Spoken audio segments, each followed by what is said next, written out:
Today's game on KFJB-TV is sponsored by First Rate Real Estate, Atland Engraving and Screen Print Company, Assured Partners, Brown's Shoe Fit, Central State Bank, your Marshalltown Dairy Queens, Eye Care Associates, Hy-Vee Marshalltown, Legends American Grill, Lennox Employees Credit Union, Marshalltown Area Chamber, Marshalltown Community College, Marshalltown School District, McGregor's Furniture and Mattress, Sandvik Enterprises, Scooters, Marshalltown, Sports Plus, State Farm, Tyler Pashong Agency, Wayward Social, Wells Fargo Advisors, Members First Community Credit Union, Van Wyck Wood Builders.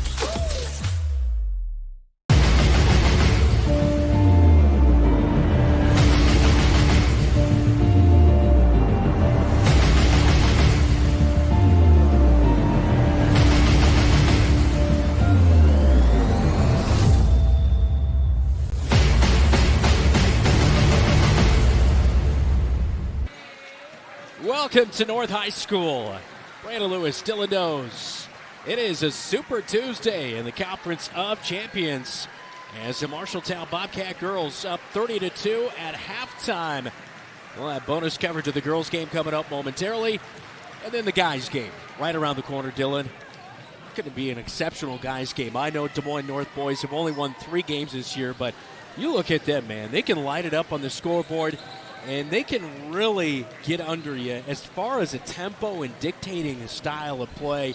And that's why they've won 3 in a row against the Bobcats. It really comes down to it. And you look at any team that's young, and this is an incredibly young team. Take the last matchup down here at North last year. North won 72-43, blew the Bobcats out of the gym.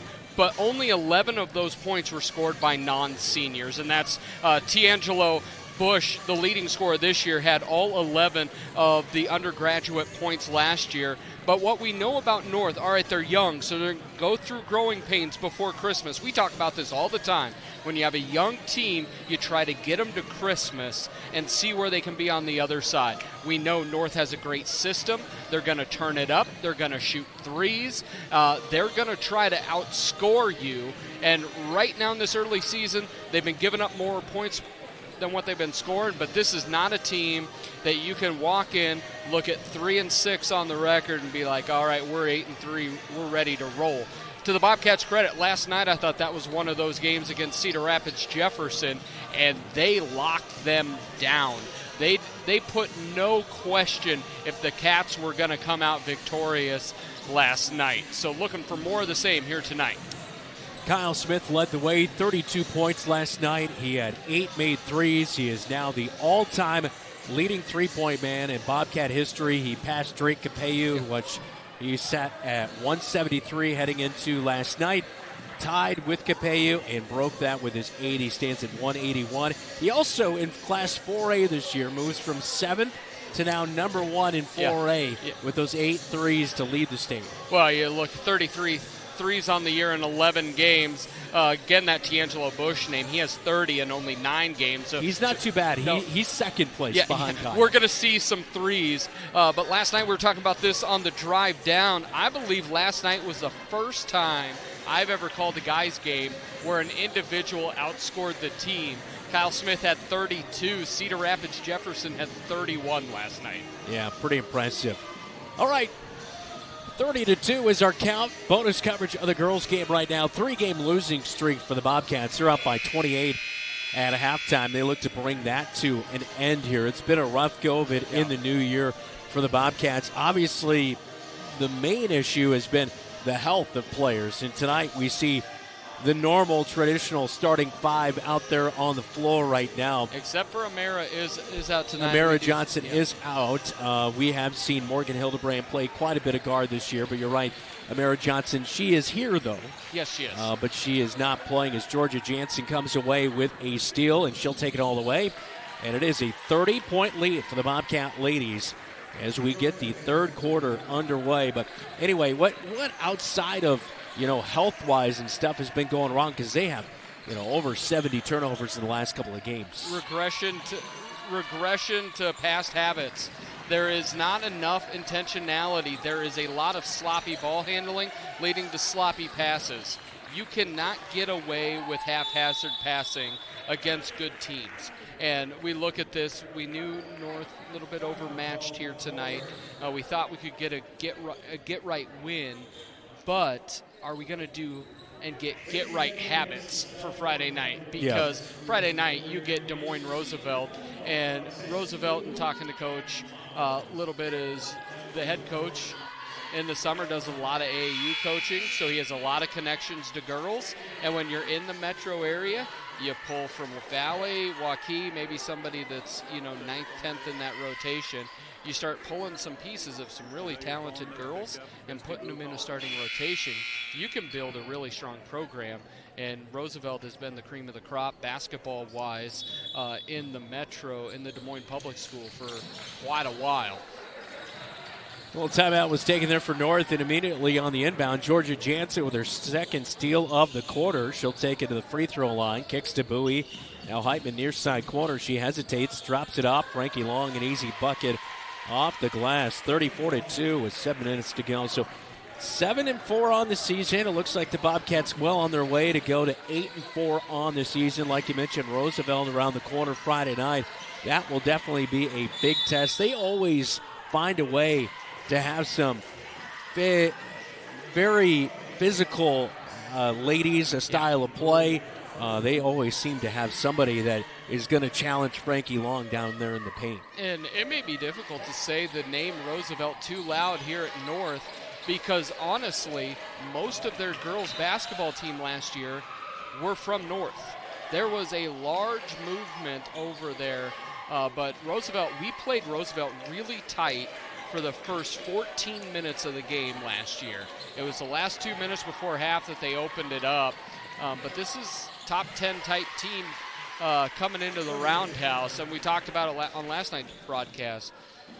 Friday night's a big matchup for both guys and girls. This should be a really, really good matchup in the Roundhouse. We'll let you watch us in delay. You can come to the game and then watch yourself on video, because really want to pack out the Roundhouse for that. For sure. Georgia Jansen with her third steal of the quarter takes it in for a layup. It's 36-2 now. One more point and we will have a running clock here in the second half of action. Ball tipped away as Millie Heitman got into it with Menegbo, as the backdrop, as you can see on KFJB-TV, is not closed. It's usually a JV game going on in that gym, so they always have the divider of the huge gym broken up, and that's usually there as a backdrop. But tonight it's open, and it kind of reminds you of an NCAA tournament game where that backdrop is way back there. As we see a ball hang on the iron, it's no good. Georgia Jansen rips away the rebound, gets it up to Millie Heitman, but that will really test the shooters here tonight in both games. I walked in, and of course, whenever I come into a gym, I look at like a shooter would look at it. I was like, there's no backdrop. Frankie Long on the left side with another bucket here in the second half, and we'll have a running clock 38-2 now. But yeah, it is one of those things that's noticeable when you come in right away. And one of the crazy things in that first half, 4 different Bobcat players hit threes on that end of the court. I asked Jacob Hayes about it before the game. He goes, not going to be a problem. She's not lacking too much confidence these days. No, and not at all, because he's playing exceptionally. But they also got media savvy. They know not to give us too much. Jacob Hayes, we made a post on our social media. You can check it out, but he commented on the video with Kyle Smith making his 8 threes last night. I share milk at Quick Trip with that guy. Oh, yeah. They always know where the camera's at. They found it last night. They're now rehearsing their win cams. Hopefully we get another one of those here tonight for the boys and the girls, as they look well on their way, leading 38-2 and a running clock here in the third quarter. You're locked into bonus coverage of the girls' game. Bobcats have it on the left side of your radio dial if you're listening on News Talk 1230 AM at 93.9 FM. Morgan Hildebrand tosses the inbound right to the Polar Bears. Work it into the front court as Than will feed it down to the right block. A little bit of a travel there, but a shot put up by Brown. It's no good. Goes out of bounds to the baseline, and it will be back to the red and blue with Just about 4 minutes to go here as we have a line change for the Bobcats. As we'll see Kendall Brummel working back into the mix. She's averaging nearly 3 points per game. Mallory Myron, as well as checking into the contest. Kira Holstead, the junior, is into the game as Frankie Long, Millie Heitman, Kinsley Bowie will hit the bench. This is meaningful minutes from this standpoint of game. Yeah, it's a blowout, but you get some of these ladies who into the game who've been kind of forced into some bad situations, namely Ames game where Bowie as well as Jansen were out. And you could see the game for Kendall Brummel really speeding up. So in a game like this where the tempo's a little bit slower, it's good to maybe get her in to get a little more of a rhythm. And she gives, as Jansen lines up a three, no good.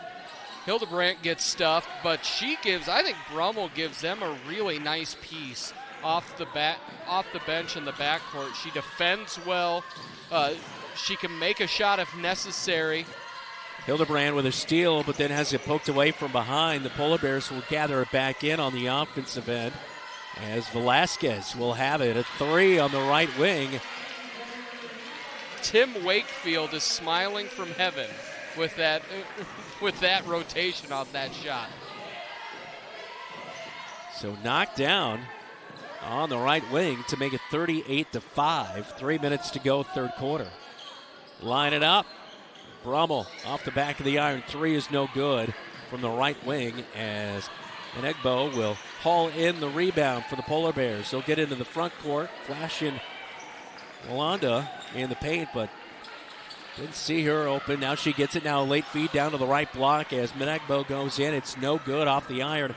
And Georgia Jansen just doing a lot of the dirty work. Some steals and a lot of rebounds here in this third quarter. Yeah, she got caught, got back cut, but she was able to recover, get the rebound there. 6 and 6 for Jansen this year as far as points and rebounds. Her three from the far side is going to be no good off the right side of the iron. And I believe 13 is Jasmine Hall. She's not on our roster officially. She's on there, but not with a number associated. She averages 3 points per game. Down to the right block, an errant shot by Velasquez. And the Bobcats get it cleared out to Georgia Jansen. And a timeout in the front court as we have a rotation. Just with a substitution timeout, the clock will keep rolling as Millie Heitman and Kinsley Bowie check back into the contest. We're under 2 minutes to go in the third quarter, 38-5 Cats. Yeah, and again, Millie Heitman did not play last night. She had been ill, so she was like a day behind some of the other girls that were back last night. Not at 100%, but were playing. Mallory Myron lines up a three and finally gets this one to go down on the right wing. She knocks it down as Mallory Myron, the sophomore, getting into the mix, 41-5. She hit a jumper in that first half as well. Nice to see her confidently stroke it, get some success there. Yeah, she's struggled as of late. She's been one of those players that's kind of been forced into a little bit more playing time and asked to do a few different things, and so has struggled shooting the basketball, but a good night here tonight. Foul inside is going to be committed on the Bobcats, their second of the third quarter, as it will send the Polar Bears to the free throw line with 1:11 stopped in the third quarter. First free throw is up, and it is no good. Who do we have here? Is it McGee, number 2? Yeah, it is McGee. She finally flipped her hair, and I was able to see it on the back of the jersey. So McGee, the second free throw is up. And that one is good. 41-6. As long as they're not the dreaded North black jerseys with forest green numbers. Yeah, those are the football uniforms yes. A couple of years ago. Those when it was kind of rainy and dark out. Oh, man, that was brutal. Free throw line to Heitman, gets it back to Brummel. Top of the key, drives into the paint, stop. Back to Bowie. Now works it left wing. Myron flips it back to Bowie, and now she'll go over to Halstead. Flash into the paint as Heitman reverse the basketball near side. Brummel has it knocked away, trying to get to Myron between her legs. 2 seconds. Somebody's got to take a shot. Myron lines up the three off the front of the iron. No good. 30 seconds to play third quarter. And Brummel just steals the ball away from the Polar Bears. They didn't have a heads up on that play, as Velasquez had it taken away. If we had consistently 5 Brummel motors out there, just if you look at the motor, she missed the first half of the season. It seems like her energy level is trying to make up for it.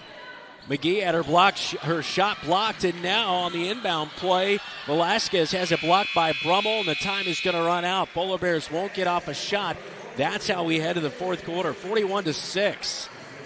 Bobcat ladies looking to get their 8th victory of the season on the road here tonight at Des Moines North, right here on News Talk 1230 AM, 93.9 FM, and on KFJB-TV.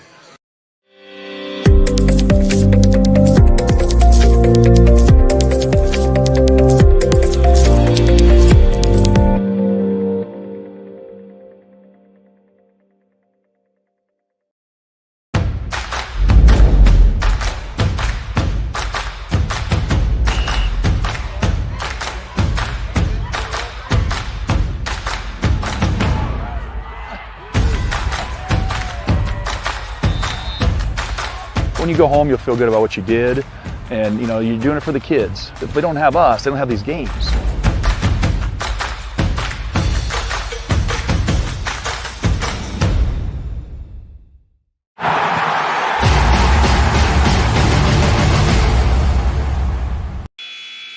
Bobcat girls basketball with a 41-6 lead heading to the fourth quarter, looking for their first win since they defeated Fort Dodge back on December 19th, Dylan. So obviously this one on paper, you had a feeling that they would take care of business, but they have. A couple of years ago, they came here and kind of messed around and let North stick around in the game. This is a game where they've pretty much dominated from the get-go. And that's what you want. It's not a game, you're not going to lose this game unless some craziness happens. But it's how you go about your business. And they went about their business the right way tonight. There's still some things to work on. I really, Morgan Hildebrand's done, there's a couple things I'd love to tweak about her game. Is one, she tends to drive into the paint with no plan. And then two is the one-handed scoop or passes that are just, they don't get it done and they won't get it done. They're just a couple small little tweaks that have nothing to do with talent or skill, just some intentional things that I think will breed better results for her. Hildebrand passed to Melanie Fernandez, who went into the Bobcat bench through her hands, and so it's back to the Polar Bears, 7 to go. Polar Bears will travel with it way up high as Menegbo took a little extra step right there. Turnover back to the Cats. When she heard the whistle, it was a big smile, and she started scratching her ears, saying, yeah, I definitely traveled. That was on me. Hildebrand running the point for the Cats. Sort of Fernandez, right wing, gets it back. Top of the key. Hildebrand looking. Near side wing to Halstead. Halstead dribbles back to the top. Now Fernandez left wing. She'll drive, kick it over to Myron. Lines up another three. This one off the back of the iron. Ball bouncing around, and it goes right to the Bobcats. And on the rebound, it was Avery Bushbaum, the freshman, at 5'8". But a foul is going to be committed, I believe, on Bushbaum. And it's back to the Polar Bears.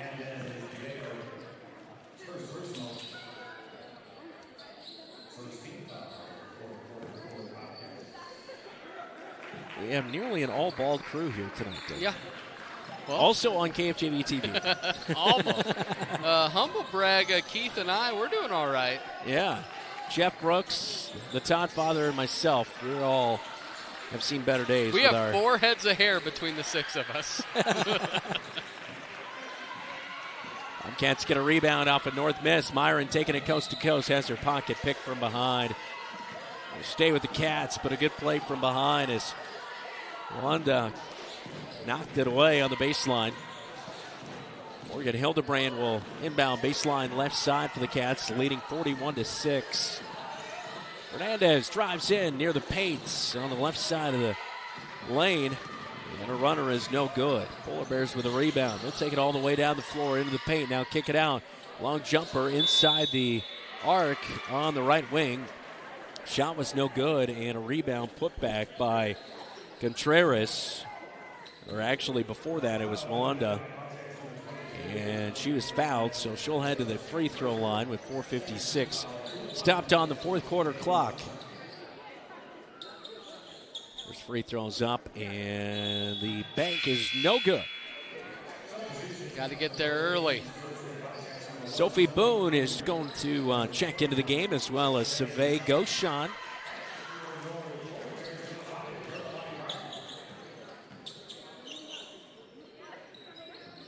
And the second free throw is no good. Avery Bushbaum getting in the mix, hauling that one in. And a tie-up. I know a foul is going to be called on the Polar Bears in Contreras, number 31 for the Polar Bears. So back to the Cats, Dylan. You always love when somebody comes off the bench who's not afraid to mix it up. Bushbaum, not afraid to be in the mix. Need a little bit more of that. Bobcats had Nye a lot last year. She's not playing this year, but she really, she was pit bull down there. Yeah, it's pit bull in the best sense. It's just like you're going to go out, you're going to get energy, you're going to get that level of heart, hustle, and muscle, you know. Meyer top of the key for the Cats. Drives down the left side of the paint, stops, and triple teamed. Kicks it back out to Boone at the top of the key, but she is not able to gather it in. And now there's a scrum on the far side, and Goshan a little bit too aggressive, or excuse me, Bushbaum too aggressive right there. She'll commit another foul. She goes by, I got 5 of them. We're using them. I'm going to use them all. That was my motto. It's the great. Although one game I fouled out with like the whole fourth quarter to go, so I decided that was probably not the best approach. No. I once saw a kid. We were in a freshman tournament. Kid fouled out in the first quarter. I don't feel like playing today. I play with a little too much heart, hustle, and muscle. Yeah. People used to call me Hack-a-Shack. That's right. I was both Hack and Shack. Couldn't make a free throw to save my life.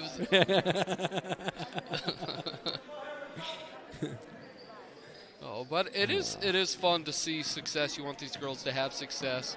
But more than anything, you want them to be able to work on elements that are going to take them to the next level against better opponents. Ball thrown around here as Fernandez got it away, and she'll sail it into the Bobcat bench. So turnover back to the Polar Bears. 41-6 our count, you were saying. Yeah, and this is it, with this group here, they are not going to play real heavy varsity minutes. But their experience here still helps them in those higher-end JV games. And you get the ability also for varsity, for the rotation players. There's benefit for them sitting on the sideline, being coached up as a game is going on. Where you with the Polar Bears as we're under 2 minutes to go. A couple new faces going to come into the game for the Bobcats, including one not on our roster.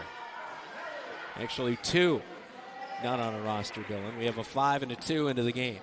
But you they're on their them. family's roster. They are. And they're and number that's 1 in their heart. Unless they're twins, and which they're not. This is like spring training baseball. Yeah. Our sons are in a game right now. Otherwise, I would be texting them, "Who is this?" Approaching a minute to go. As Save Goshan will check back into the contest. Out will come Avery Bushbaum. Polar Bears throw it in. Fernandez knocks it away. And Sophie Boone gets in a tie-up down in the paint. It's a loose basketball. Possession error with the Cats. So number 5 will pass it in. Yeah, that's the best we got. We apologize. Nice take. Couldn't get it off the rim, though. Put up, back up, no good. And Hernandez off of her and will go to the North Polar Bears.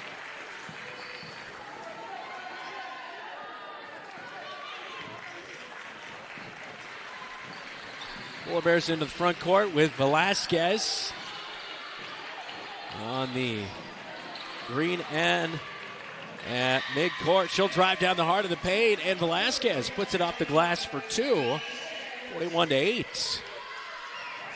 I think that'll scored do it. 6 here in the second half. And basketball knocked out of bounds, and you're right, Dylan, that will do it. 41-8. a final in the girls' game as the Bobcats end a 3-game losing streak.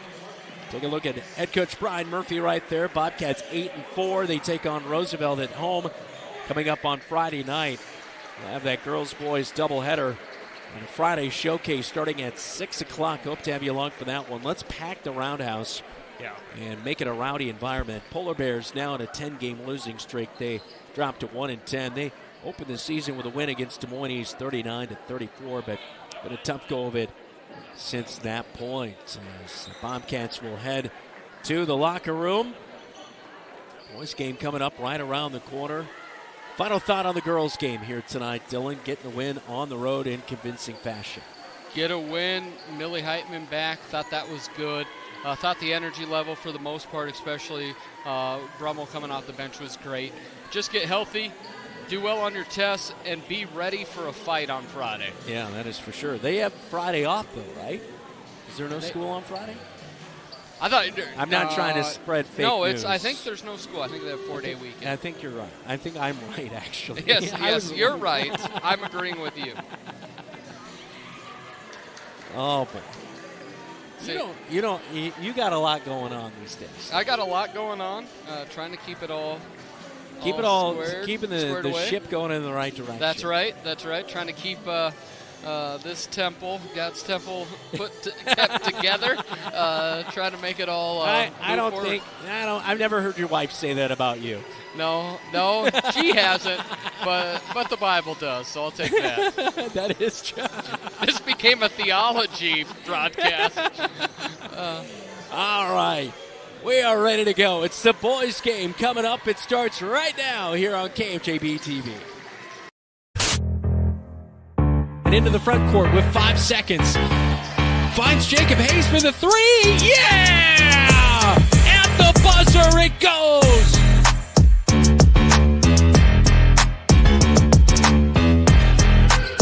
House flips it underhand to Kyle Smith. Wide open splash. Knocks it down near side. Here goes Hayes down the right side of the paint. Count the bucket. Yeah. Down to Gersma. Down the key as he had nothing going. Gersma inside. Scores the bucket.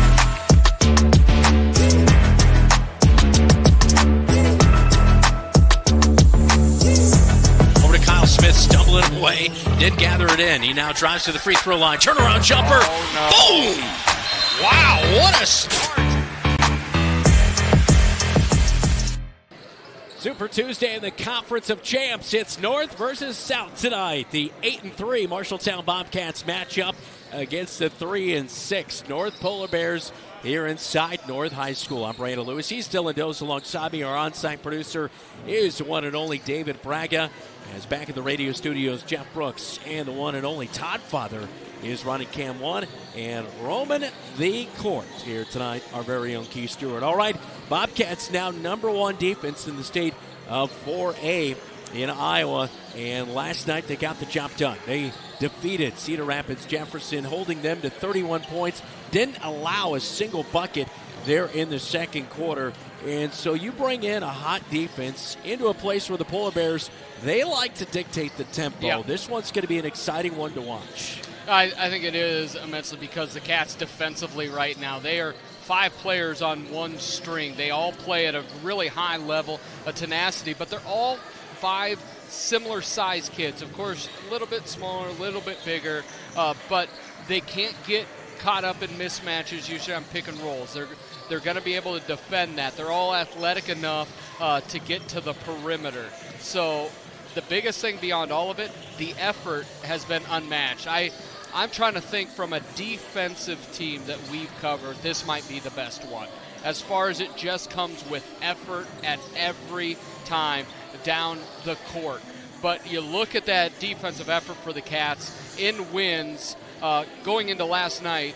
In losses, they shot 20% from threes. In wins, they shot 45% from three. So if you can tie that defense to good shooting, the Cats have not lost this year. Yeah. Last night was even better than 45% from three. They shot it from 57%, hitting 11 out of 19. Just an incredible shooting effort. But then you flip it to North. You already talked about that pace.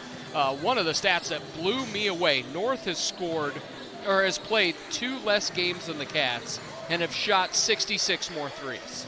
That's they've only made 4 more than the Cats, but they've shot 66 more threes than the Cats have in 2 amazing. less games. Yeah.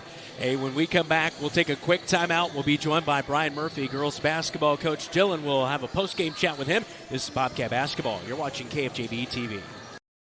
Eat at Legends American Grill in Marshalltown and support the Bobcats when you order the Bobcat Burger. 2 juicy quarter-pound beef patties stacked with crispy bacon, sautéed onions, and a mouth-watering blend of American, cheddar, Jack, and Swiss cheeses, all on a toasted bun with fresh shredded lettuce. And here's the best part. $1 from every Bobcat Burger sold goes to Marshalltown High School activities. Satisfy your burger craving and support the Bobcats at the same time. Only at Legends American Grill in Marshalltown. I'm Drake Grisman. You're watching KFJB-TV. Back in with Coach Brian Murphy. Girls with a 41-8 win. It was 30-2 at halftime. It's finals week, so what you want in the middle of finals week is to get right and get home. So looking at tonight, after a tough loss last night, how did you feel the girls competed here tonight? Overall, pretty well. We challenged them tonight to get after it defensively, get back to our defensive identity. We want to be aggressive at the rim, knowing we had a size advantage, and came out strong in the first quarter. Thought we lulled a little bit second quarter, but then they really came out and got after it again in the third quarter, which we challenged them to do. So trying to use tonight to get ourselves ready for Friday. I thought we took good steps to doing that. And then, looking at that, when you're able to play the full extent of the bench, I thought Bushbaum came in and she gives great effort no matter when she's out on the court. How important it is for these young freshman and sophomore ladies that may not get a ton of run, getting these opportunities on the varsity court. Yeah, I mean, the more opportunities they can get out where, I mean, even if the court is the same, the feel is different, Yep. The speed is different, and even on a game like tonight where the game's out of hand, you can see some jitters where, people dropping balls and just, kind of adjusting to some of that extra attention and spotlight. So, any opportunity we can get them out there, get them feeling is going to be big for us because, we lose some big names at the end of this season, Yeah. so the more we can get some of those young players on the floor, the better off we look. A couple names that I want to bring up is I thought both the addition of Brummel in the second half of the season. She just brings a level of intensity and energy on each play. What can you speak to her and kind of being the shot in the arm coming in the second half of the year? Yeah, Kendall's been a great addition for us. She's a physical player. She's scrappy. She's got a great motor. She gets after it. And the thing you love about her is, I mean, she's somebody that is going to walk in and try to fill things. She's not trying to walk in and do her own thing. She's doing exactly what we ask and trying to figure out what we need at any given night, and it's all you can ask of a player coming in. And the second player is a player that you talked to me before the season started, actually, and talked about her growth. Mallory Myron hit a couple big shots here tonight. What does that do for her confidence? And just, I know you and the coaching staff have great confidence in her. What does it do for her confidence to see the ball go in the basket? Yeah, I mean, Mallory's another one that, I mean, she walks on the floor wanting to know what we need from her every night. And, she's got a good shot once she gets her feet set. And really that's kind of the big key for her is making sure she's on balance. And, you saw what happens when she gets herself to that point. And a lot of time it is that adjustment to the speed. And sometimes tough thing for her is, I mean, she's playing with a lot of different lineups depending on who's out there. So sometimes the ball's coming with a little different velocity depending on who's throwing it. So, yeah, she's a good one we're really looking to keep developing as the year goes on, and we'll definitely need her in the future. All righty, Cats move to 8-4. They've got Roosevelt Friday night. When we come back, continue to get ready for the Bobcats North Polar Bear here in Des Moines. The right insurance agent can make all the difference. Assured Partners agents represent multiple insurance companies. They can pick and choose from a larger variety of outstanding insurance options. Assured Partners also handles life and health insurance and Medicare supplement coverage. With access to local, regional, and national insurance companies, Assured Partners will create policies tailored to the coverage you need. For more information, go online to assuredpartners.com/Marshalltown. Power through partnership with Assured Partners in Marshalltown, Toledo, and West Des Moines. Like any good neighbor, sometimes you move. Here at Tyler Pashong State Farm, we have moved to our new office location at 2110 South Center Street here in Marshalltown. I'm Tyler Pashong. I'm so proud of my team and what we have helped build, but we couldn't have done it without you. We are passionate about what we do and care about the community we serve. I invite you to our new location and see how we can make a positive impact in your life. We'd love to talk to you about what makes you M-Town proud. Bobcat Athletics on KFJB-TV is powered by First Rate Real Estate, FirstRateTeam.com, Adland Engraving and Screen Print Company, AdlandEngraving.com, Assured Partners, power through partnership, your Marshalltown Dairy Queens, and Brown Shoe Fit, with you every step. Brown's Shoe Fit has a great selection of athletic footwear, including Hoka, Brooks, On Cloud, Birkenstock, and Taos. Brown's Shoe Fit can find the right shoe for every occasion for both men and women, including dress shoes, casual shoes, work boots, and more. They carry multiple sizes and widths to ensure the best fit for you. Their expert-friendly staff will take the time to give you the service you deserve. Brown's Shoe Fit, downtown Marshalltown, with you every step of the way.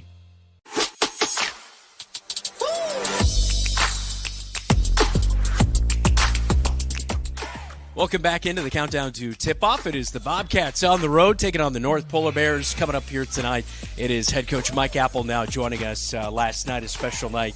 Kyle Smith with 8 made threes. He passes Drake Capello, all-time leader in threes made. I know there's still, 10 games, including tonight of the season, but did he, when you kind of heard that news this morning, and obviously recognizing that he broke that number, what does that kind of mean to you in this program and what he's meant to this team? Well, I think it just shows the amount of work he's put in. Number one, throughout these years of being an elite shooter, it just doesn't come overnight. It's a thing you got to really work at to be good at, and he's a player that's put in countless hours in the gym, and that's what it takes if you want to be as good as he is, and he cares about it, and just I'm happy for him, obviously, and hopefully he can continue this record and continue to make more threes for us. How much, I know a lot of work goes in. He's in the gym. He's shooting. I mean, it takes raw talent, but it also takes the effort and the determination to put in that work, like you're saying, when nobody's looking. But, over the long haul, how much do you think he has grown, like, in a non-basketball aspect as a teammate and somebody out there on the floor? That's been huge. I mean, this year between him and Jacob, just tremendous leaders. They always do the right things. They're 100% bought in. They're doing it for the right reasons. You saw games this year where Kyle only shot 2 or 3 attempts, and I mean that just shows the maturity and understanding. There's really one goal each game, and that's to win. The individual accolades, I mean, they're not really something we look at a whole lot until maybe the end of the season when you get some all-conference things and if players are good enough, all state. But, I mean, really it's just about us and how we get better every day. And if we do that, you're going to have players like, Kyle or it'll take care of itself, if that makes sense. Yeah. You'll play your best basketball if you're in it for the right reasons. Well, and it seems like it's shown itself this season with what you're talking about, because we've seen Jacob Hayes lead in scoring. We've seen Gavin Mishek. Drake Gersma's been right up there. Kyle Smith leads you in scoring. These guys playing for each other. How huge is that right now as you guys have one of the best defensives in the state? Yeah, I mean, it's really big for us just to have the ability to, have guys pick each other up and have options, a variety of options to score the basketball if somebody's struggling or if they're taking away certain guys, which teams have done a great job of a lot of times against Kyle, to where we're not forcing shots and just kind of moving it and running clock when we need to and taking high percentage shots. And then that obviously helps us defensively where they're not getting quick, transition baskets, and we can get our defense set and get in our half-court defense. And when we can do that, we're usually pretty solid. This is a game you cannot overlook. 3-6, maybe a little bit deceiving because North is going to want to try to speed you up, play their style game. Look back to earlier this season. You had a Newton Cardinal basketball win against them, and then you came against East, and they kind of dictated the pace and that kind of stuff. Back-to-back night, what's your message to your team? I kind of use that game as just a focal point kind of in our film and scout of we need to be tougher. I said I haven't looked it up, but I can't remember the last time we have won a back-to-back game, where we play back-to-back nights. And I said we have to be tougher. We got to have everyone be ready to go. I do think we have a lot more depth than we have in the past. So we had, like last night, we had the ability to play more guys. So, hopefully our legs are fresh and we're ready to play as hard and consistent as we have been, all season here. Last question for you, Coach, here tonight. T'Angelo Bush averaging over 21 points a game, 7 rebounds, 3 assists coming into this one. Kind of a do-it-all guy.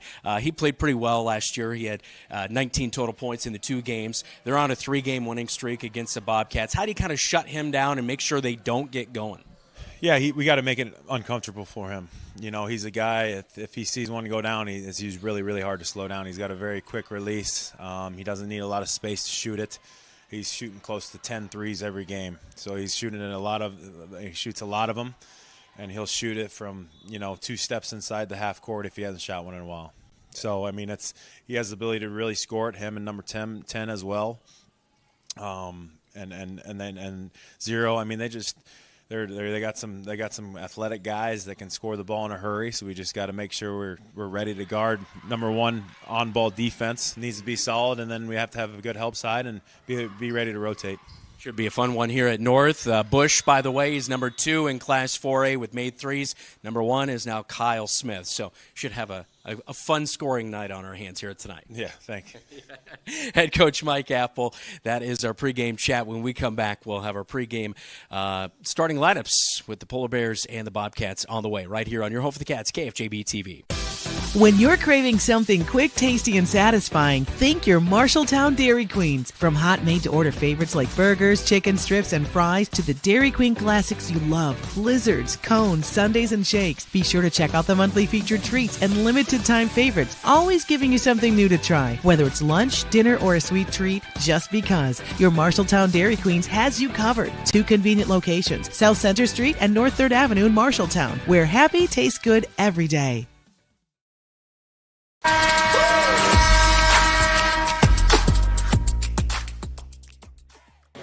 Welcome back to North High School. Now time for tonight's starting lineups between the Polar Bears and the Bobcats. All brought to you here tonight by Sandvik Enterprises in Marshalltown. Let them deliver for you while we deliver the starting lineups. All right, for the Polar Bears, 3-6 on the season, 2-3 in the Iowa Alliance South behind 5th-year head coach Julian Say. Lineup will go like this for the Polar Bears, who average 63 points per game. Tavion Boone averaging 11.5 points per game, 5 rebounds per game, 3 assists. A 5'7" senior guard will get the start here tonight. Robert Seals, they call him Tubby. He's averaging 8 points per game and shooting it at 39% from the floor. He's just a 5'7" freshman guard getting the start here tonight. J.J. Say Jr., 16.6 points per game, 4 rebounds, 4 assists for the 5'9" junior guard. T'Angelo Bush, we talked about him with head coach Mike Apple. Number 12 will get the start tonight, a 6'1" junior guard, averaging nearly 22 points per game, 7 rebounds, 3 assists, 1.5 steals per game. Shoots it at 67% for the free throw line. And Corday Patterson will get the start here tonight, averaging nearly 4 points per game, 3 rebounds for the 6'7" senior forward. That is the Polar Bears starting lineup. Bobcats will go like this here tonight. Drake Gersman, number 3, 8 points per game, 6.6 rebounds per game for the 6'2" junior guard. Number 10, Kyle Smith, 14.6 points per game, 10.5 rebounds, 6'3" senior. Lighting it up this year, 32 points last night. He is now the all-time leader in threes made for the Marshalltown Bobcat boys basketball program. Number 24, Damian Segovia, 6 points per game. The freshman really coming along. 11 points, 3 rebounds, 2 assists last night for the guard. Number 30, Jacob Hayes, averaging 13 points per game for the 6'2" senior guard. Number 32, Lars Schoenfelder, 1.5 points per game, 4 rebounds for the 6-foot freshman forward. That is our starting lineups. Again, all brought to you by Sandvik Enterprises. When we come back, it's tip-off between the Polar Bears and the Bobcats in the Conference of Champs right here on KFJB-TV. Looking for top-notch eye care close to home? Eye Care Associates, with offices in Marshalltown, Conrad, and Toledo, has proudly served Central Iowa since 1990. Their expert team provides eye exams for all ages, designer frames, contact lens fittings, and treatment for glaucoma, cataracts, and other eye conditions. With advanced technology, a welcoming staff, and convenient online booking, your next visit is easier than ever. Visit VisionSource-MarshalltownEyeCare.com today. Eye Care Associates, your vision is their priority. The following is a presentation of Bobcat Athletics on KFJB-TV.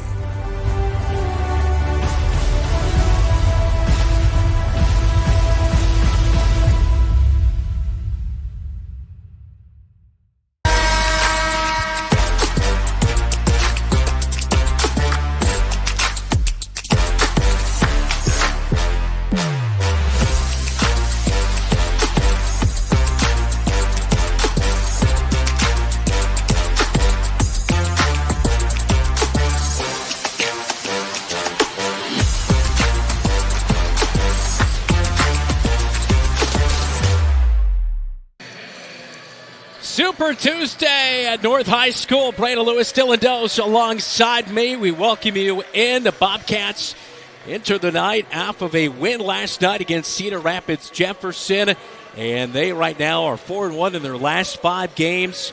Meanwhile, for the Polar Bears, 3-6 on the season. Coming off a loss to East on Friday night, 71-67. Throw the record out because the Polar Bears have a 3-game winning streak, and they dominated the Bobcats last year, especially in their second matchup, 72-43. At midcourt, Corday Patterson will jump against Jacob Hayes for the Marshalltown Bobcats North in their white tops and bottoms. Blue tops and bottoms for the Bobcats. 8 on the clock. We're underway on Super Tuesday. North will come away with the basketball to begin. J.J. Say Jr. will run the point. He's going to hesitate, drives, kicks, near side. Tubby Seals, 3, pops in and out as it goes to the senior with the rebound for the Bobcats, Jacob Hayes. A little bit of pressure as Gersma got into the front court by the North Polar Bears. Free throw line, they get it to Hayes. Kicks it out, near side, the freshman, and he stops and pops from the right wing, and just like last night, he lights it up with a 3 from the right wing. Zones crumble when you get it to the free throw line or the short corner. Jacob Hayes looks opposite side for a nice 3-point basket. Runner in the paint by Tubby Seals is no good. It's going back the other way with the Bobcats. Flip underhand over to Kyle Smith, right wing from the point guard, and Drake Gersma, he'll get it back at the top of the key. They'll look to the near side. They'll go back far side, and Gersma gets it back with 1 minute gone in our contest. Good cut by Jacob Hayes down inside the paint. Schoenfelder trying to get it to him, but it was knocked away, and North comes away with the basketball. Yeah, got it to that short corner. It's Schoenfelder, just not with a very good bounce pass. Otherwise, that was 2. D'Angelo Bush got it for a moment. Now they swing it to Seals, far side corner. It's off of his fingertips and back to the Bobcats here in this opening quarter play. 3-0 Bobcats, 6:41 to go. And you like the intentionality and intensity that the Cats have shown so far. There doesn't seem to be any hangover from last night's victory. Gersma, top of the key, swings it over to Segovia, right wing. Now gets it back to the top of the key as the Bobcats look for another avenue to pass into. Kyle Smith covered up out there on the left wing. Jumper, baseline, 15-footer is no good. Schoenfelder hustles for the rebound off the Segovia miss, couldn't get it. And now into the front court, Boone has it, loses it right by head coach Mike Apple into the Bobcat bench. And that will be back to the Bobcats. All right, let's get our keys to the game. All brought to you by First Rate Real Estate. Dylan. For the Cats, you got to find shooters in transition, specifically number 10 and 12. It's going to be very hard for North to score in the half court, so they're going to look to get out and run. For the Polar Bears, you've got to dictate space. You've got to get this game going up and down. You won it in the 60s and 70s. Cats won it in the 40s. Kick out near side. Hayes tried the 3, couldn't get it to go. Schoenfelder tried for the rebound, but it looks like it's going to be off of Schoenfelder last. It looked like Bush might have touched that one, but he did not, according to the baseline official, and so we're at a stalemate. 3-0 Bobcats with 5:44 to go in this opening quarter of action. Say over the timeline. Picked up by Jacob Hayes at the top. Kicks out to Seals. Drives baseline down the left block. Stops. has to turn around, gets it back to the top of the key to Patterson, down the right side, has it knocked away, and the freshman Segovia comes away with the basketball. He's going to be triple teamed, covered up. Seals picks it away, outlets, a block shot by Kyle Smith from behind, but a foul's going to be ruled as Corday Patterson went up with it, got the feed from Seals, and they rule it a shooting foul, and he's headed to the line for 2 as Patterson, a 60% free throw shooter on the season. I wonder if he got him down low. We'll take a look at the Tyler Vashon State Farm replay in a moment, and actually right now, here's a look at it. Oh, wow, that's looked pretty good by Kyle Smith, clean. blocking the shot by Patterson right there. So it sends him to the line with 5:22 opening quarter, 3-0. Bobcats with the lead. As Patterson, Corday, very close to Cordell. Yes, I didn't know if he was if it's a returning relation kicks at any point. That wide receiver converted to running back. First one is no good for Patterson. That turnover not only charged Segovia, in no chance, he just over-dribbled. It was 3-on-1. He could have moved that up, and Cats would have had numbers. Patterson struggling early on here. Both free throws are no good. We hold tight at 3-0 Bobcats. Hayes left wing, back to the top of the key. Gersma surveying. Over to Kyle Smith, right wing. Now back to the top of the key. Segovia finds Jacob Hayes. Drowned to the left block. Fadeaway jumper is no good. And now a pass up court is stolen away by Segovia after North got the rebound. Segovia gets it to Gersma into the front court. He'll drop it into Schultfelder. Left block extended. He throws it away back into the middle. Bush picks it off. He'll go coast to coast. Reverse layup is no good. Knocked away out of bounds. Last touch by Say. And it's Bobcat basketball with 4:45 first quarter. Boy, this is not the game. It's very sloppy right now. Well, and exactly what you want if you're going to play a zone. You want to take an offense that's been moving with a lot of intentionality and speed and just kind of gum up the works. And as you can tell, the ball is kind of a little bit sticky when they get to their shots that they're normally not attempting. And they've also eliminated Kyle Smith as an offensive weapon. Kyle Smith, NBA 3. Oh, pops in and out. It was halfway down. Rebound, outlet to Say, or actually Bush on the far side. He'll bring it up to the right wing. Picked up by Niehaus. He's checked into the basketball game, last dead ball. Drives free throw line. Has to kick it out to Seals. Seals, and a nice shifty move past Kyle Smith. Late feed, count the bucket. And one coming for Corday Patterson. How about the freshman Seals creating that play along the baseline? And on the left block, he finds Patterson for the bucket. And the foul coming in here on the Bobcats. And Seals has been in that corner. He has done that pump fake go baseline twice now. Kyle Smith was on roller skates, and it seems he gets the ball. He'll pump fake to create for someone else. So you want to make sure you go out with balance and not to get the dribble around as Patterson makes the free throw. Patterson is going to make the free throw, as you alluded to, so he's got 3 points on the night. And we're tied at 3. 4 minutes to go, opening quarter. Hayes, free throw line, kicks it out, near side wing. It's no good. The 3 attempted by the freshman Segovia. Rebound brought in by the other freshman and Robert Seals, and now he'll throw a pick. Gersma all the way for the layup on the right side, and he drops it in off the glass. Drake Gersma thought he played a nice game last night. He had 4 points, 3 rebounds, 5 assists. Did a lot of really good things on the defensive end as well. That is not good to see. Left knee for J.J. Say Jr. He looked to pass it out. He kind of got stopped. He hopped, and he passed it to Tavion Boom. And he came down and immediately grabbed that knee. So not a great moment right there with 3:34 to go in the opening quarter. An injury timeout. We'll take it with them. You're watching Bobcat basketball on KFJB-TV. At Lennox Employees Credit Union, you're more than a member, you're family. Since 1948, we've been helping members and their families save more, borrow smarter, and reach their financial goals. Whether it's a low-rate auto loan, a mortgage that feels manageable, or simply a savings account that grows with you, we're here to make banking simple and stress-free. Discover the credit union difference today. Visit Lennox Employees Credit Union, 1004 East Main in Marshalltown, where people helping people is more than a motto, it's who we are. Learn more at lennoxecu.com. Member NCUA, Equal Housing Lender.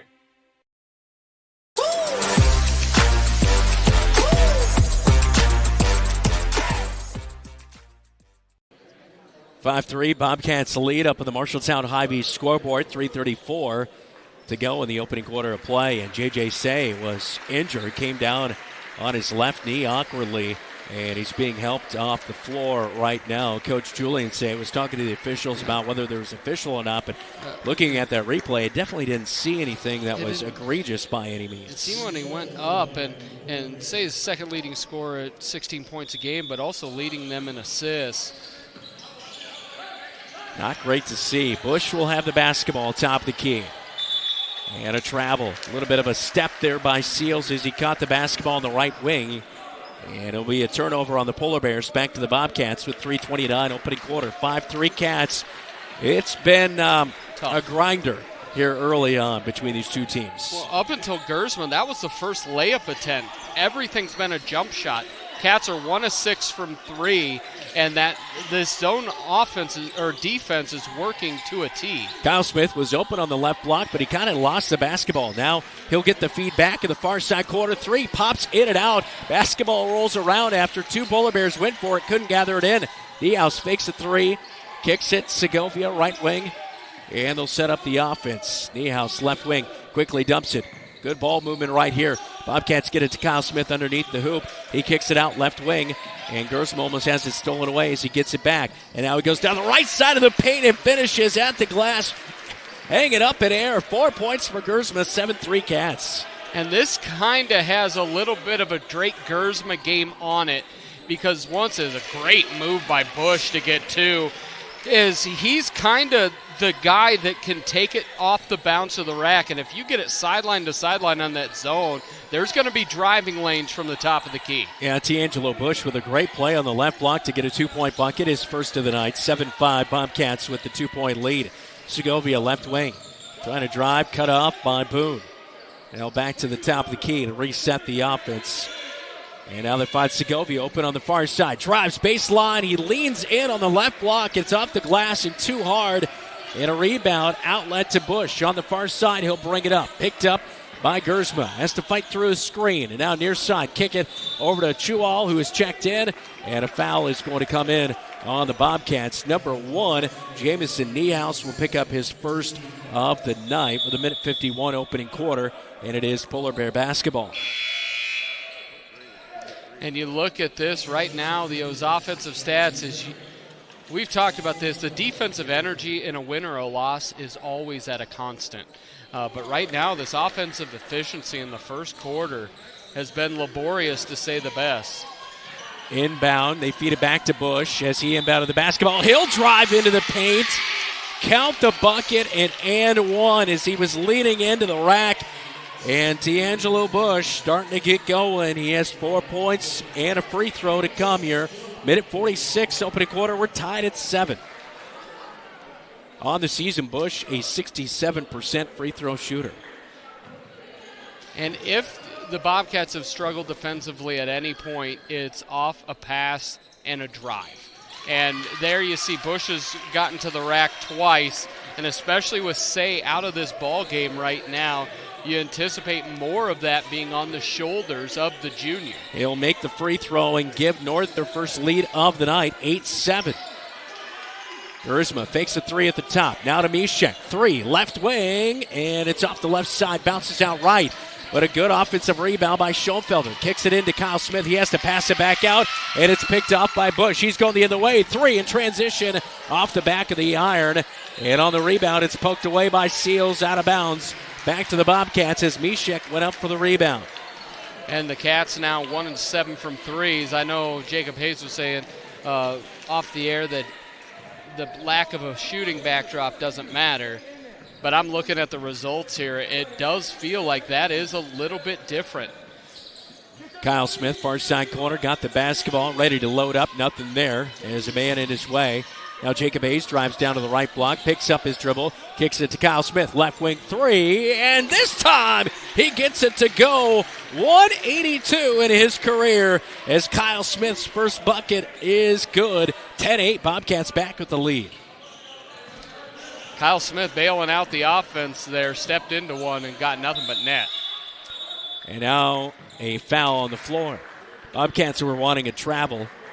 And as Bush started to drive down the right side of the paint, we see a foul come in. And still no indication as our official coming to the near side. I'm not sure who was on. I think it's on Drake. I thought he said number 3. Okay. All right. Scoreboard does not put up who the foul is on here, so Bush is going to go to the free throw line. 5 fouls team-wise for the Bobcats, so it's in the bonus for North. The final 40 seconds here in this opening quarter of play. Bush misses the first free throw, a second one to come. And it was on Drake mainly because he's coming out of the ball game. Damian Segovia is coming back in. Second free throw is good for Bush. He has 6 points, 10-9 Bobcats. Opening quarter on the road at North. Bobcats looking for victory number 9 on the season. In the front court, Mishek takes a 3. It's a rainbow, comes up short. And Kyle Smith tried for the rebound, but beat out by Bush. He'll take it all the way. Boy, he goes coast to coast. Leader is no good. Rebound inside is tipped out of there to the top of the key. Robert Seals will have it. He forces up. That's going to be a charge. Seals fed the big man in Patterson, and he puts an arm out and rolls over Kyle Smith, but it is going to be a charge. And the foul coming in on Corday Patterson, his first of the evening. And you look at this and you know why Segovia was rubbing his stomach after that play because he got hit by a Mack truck. That's a big man at 6'7" coming in at you for the freshman. 4 seconds to go, and a 3 straight on is going to come up way short for Kyle Smith. Out of bounds it goes, and that will end the opening quarter. It's been a sloppy one, but the Bobcats have a 1-point lead heading to the second with a scoreboard update on the other side right here on KFJB-TV.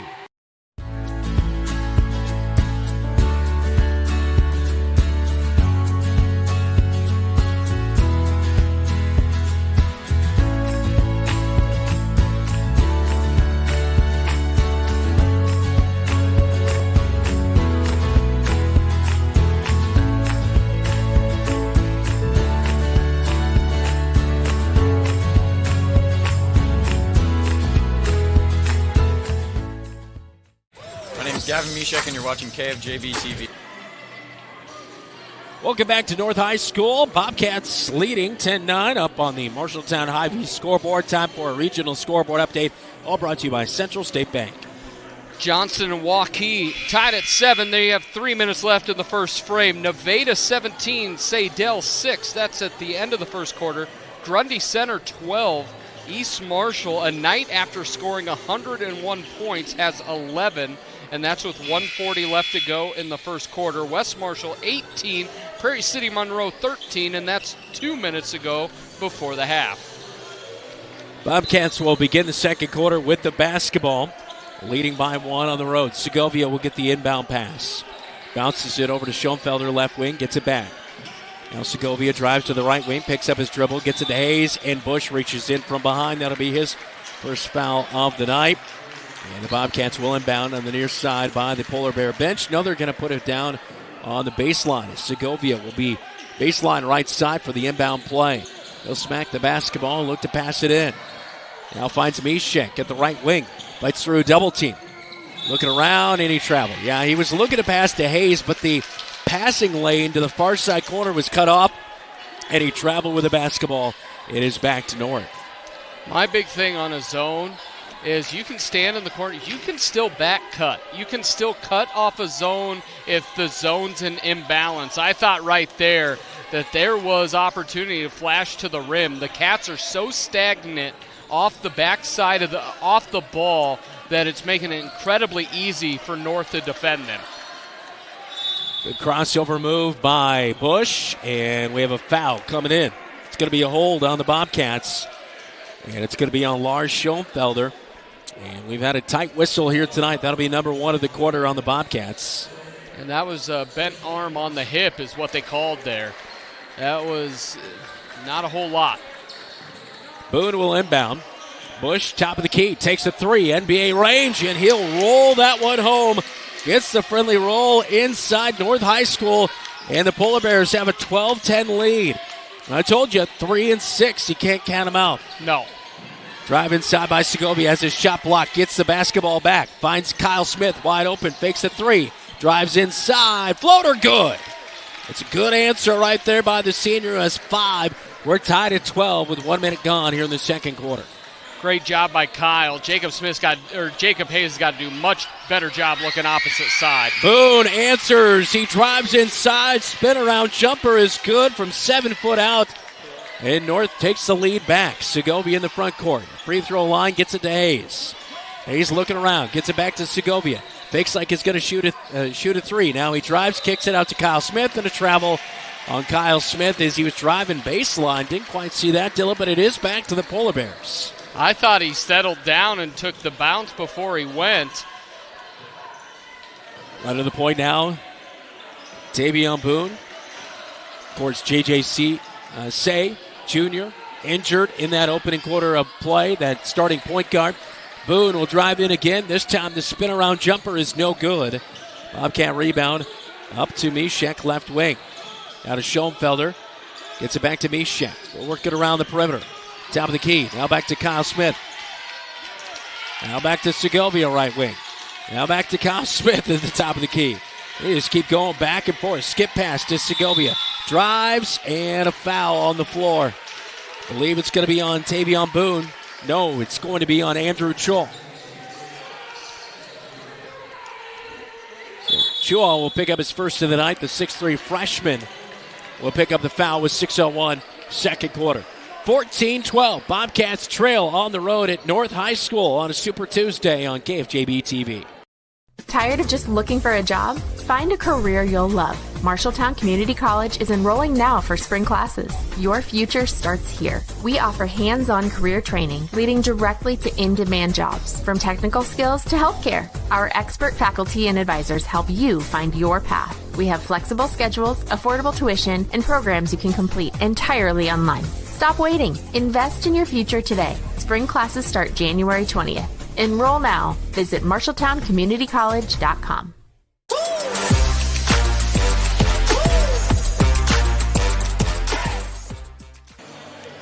Well, after a big night of lighting up the scoreboard last night, Bobcats a little bit of a slugfest on the road, trailing up on the Marshalltown Hy-Vee scoreboard 14-12 in the second quarter on the road at the Des Moines North Polar Bears.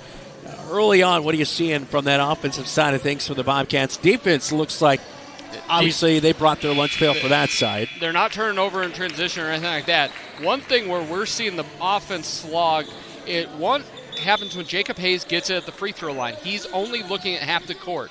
If you're at the free throw line, if you reverse pivot and look opposite side, you're going to create open shots and open driving lanes. That's one thing we can do quickly to really help this offense get going. We'll see if that was discussed during that timeout taken by head coach Mike Apple. Skip pass by Schoenfelder, picked off. He was going for Kyle Smith. Smith slacks off, and a 3 will be nailed by D'Angelo Bush. Can't give that guy any room. Kyle Smith did, and it's his second 3 of the quarter. 17-12. Bobcats trailing on the road. Mishek hesitates, fires a 3. It's off the left side of the iron. As Schoenfelder went for the rebound, couldn't get it. Seals saved it, got it to Bush, and he'll stop. Schoenfelder didn't pop out there on him, and he almost gave up another big 3, but it skims off the iron, and now Bush says, hey, we got to settle it down. He was telling his teammates. 17-12, Bobcats trailing. Segovia drives in. Left side, kicks it out. Now they get it back to Hayes' free throw line, and he'll stop, and he'll run that one in. We got a little floater shot as he was midway down the paint, and good for his first bucket of the night for Jacob Hayes, 17-14. Bush now drives. Schoenfelder guarding on him, and I believe a foul is going to come in on Schoenfelder. No, it's going to be on Jacob Hayes. Contact. And that'll be his first of the night. Said he hit him in the head, and I guess didn't see it. Bush. Baseline left side, inbounds to the big man. Patterson's back into the game. Feeds it back to Bush, left wing. Jacob Hayes guarding on him. Now the big man, and Patterson drives in. He loses the basketball. He's had a little bit of trouble with this dribbling here tonight. He's turned it over a few times. Kyle Smith comes away with a loose basketball. 4.5 to go, second quarter. Spin move inside, dumps it off. And now back to Kyle Smith. 3, left wing is no good. Good ball movement there. Schoenfelder got it to Segovia, who got it to Kyle Smith. And now Bush is going to slowly trot his way over the timeline as he talks with head coach Julian Say about the play call here. Boone. And at the top, Patterson faked a handoff to him. Now he'll drive down the right side of the paint, kicks out. They'll have to reset. Right wing as they'll pull up. Bush, the 3 on the right wing is no good. Bobcats with Jacob Hayes get the rebound. Outlets to Kyle Smith. Now Hayes back with a basketball over the timeline. Up to Segovia in the far side corner. Back to Jacob Hayes. Now they look to Mishek, right wing. Now back to Kyle Smith. Screen set by Mishek. Kyle Smith will pass it to Segovia, right wing. Segovia drives, free throw line cut off. Now out to Schoenfelder, drives down the right block, has it swatted away by Patterson. The big man averaging a block a game. Bobcats get a second chance opportunity, can't convert. It's still 17-14. 3 in transition. Boone off the left side. Hayes skies for the rebound and outlets to Kyle Smith. You look at that. Not recognizing shooters in transition. Bobcats got away with it, but here's another turnover. Bush just takes it away from Kyle Smith. A behind the back pass to Tavion Boone, who lays it up on the left side of the bucket. 19-14, 3 minutes to go. Second quarter, Cats in a hole here on the road. Right wing, Mishek. And they'll call a foul. Reach-in foul is going to come in on Tavion Boone as he was guarding on Mishek. Here's the last play. That steal and a behind-the-back pass. A great find by D'Angelo Bush to find Boone for the bucket. And sometimes you just need to know who your guy is and go to him. D'Angelo Bush with a great first half. North leads by 5. 2:52 to go. Second quarter, timeout on the floor taken by head coach Mike Apple. The right insurance agent can make all the difference. Assured Partners agents represent multiple insurance companies. They can pick and choose from a larger variety of outstanding insurance options. Assured Partners also handles life and health insurance and Medicare supplement coverage. With access to local, regional, and national insurance companies, Assured Partners will create policies tailored to the coverage you need. For more information, go online to assuredpartners.com/Marshalltown. Power through partnership with Assured Partners in Marshalltown, Toledo, and West Des Moines. I'm Jacob Hayes. You're watching Bobcat basketball on KFJB-TV. Welcome back to North High School. 3-game winning streak for the Polar Bears. They dominated the Bobcats last year. They are 12-8 against the Bobcats since 2008. So they always just find a way to get under the skin of the Bobcats, and they've done that early on here on the road. Schoenfelder, near side corner. Out of the timeout, taken by head coach Mike Apple. Back to the top of the key to Segovia. Picked up by Boone, gets it to Hayes. Looking for Kyle Smith at the free throw line. Now he'll get it right wing. Kyle Smith over to Schoenfelder, trying to break this zone. Top of the key, 3 from straight ons off the front of the iron. No good by Jacob Hayes. Bush up court to Chual. 3, no good. Backside rebound on the right block, brought in by Jacob Hayes. Yeah, and they're going in transition to look to shoot because this score is in the Bobcats' favor kind of type of game. Even being down 5, this is a more muddled of a game. Segovia opens up a little bit down to the right block. He hits the deck. Basketball rolling around after the shot was no good. Bobcats with the offensive rebound. Kyle Smith, right wing, loses his dribble, gathers it back. He's got pressure in his face. Over to Jacob Hayes, right wing.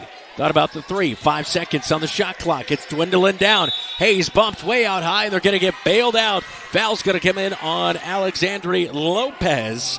That'll be his first foul of the night, and that will help out the Bobcats here and give them a fresh, shouldn't be a full shot clock, but should go to 25, I thought.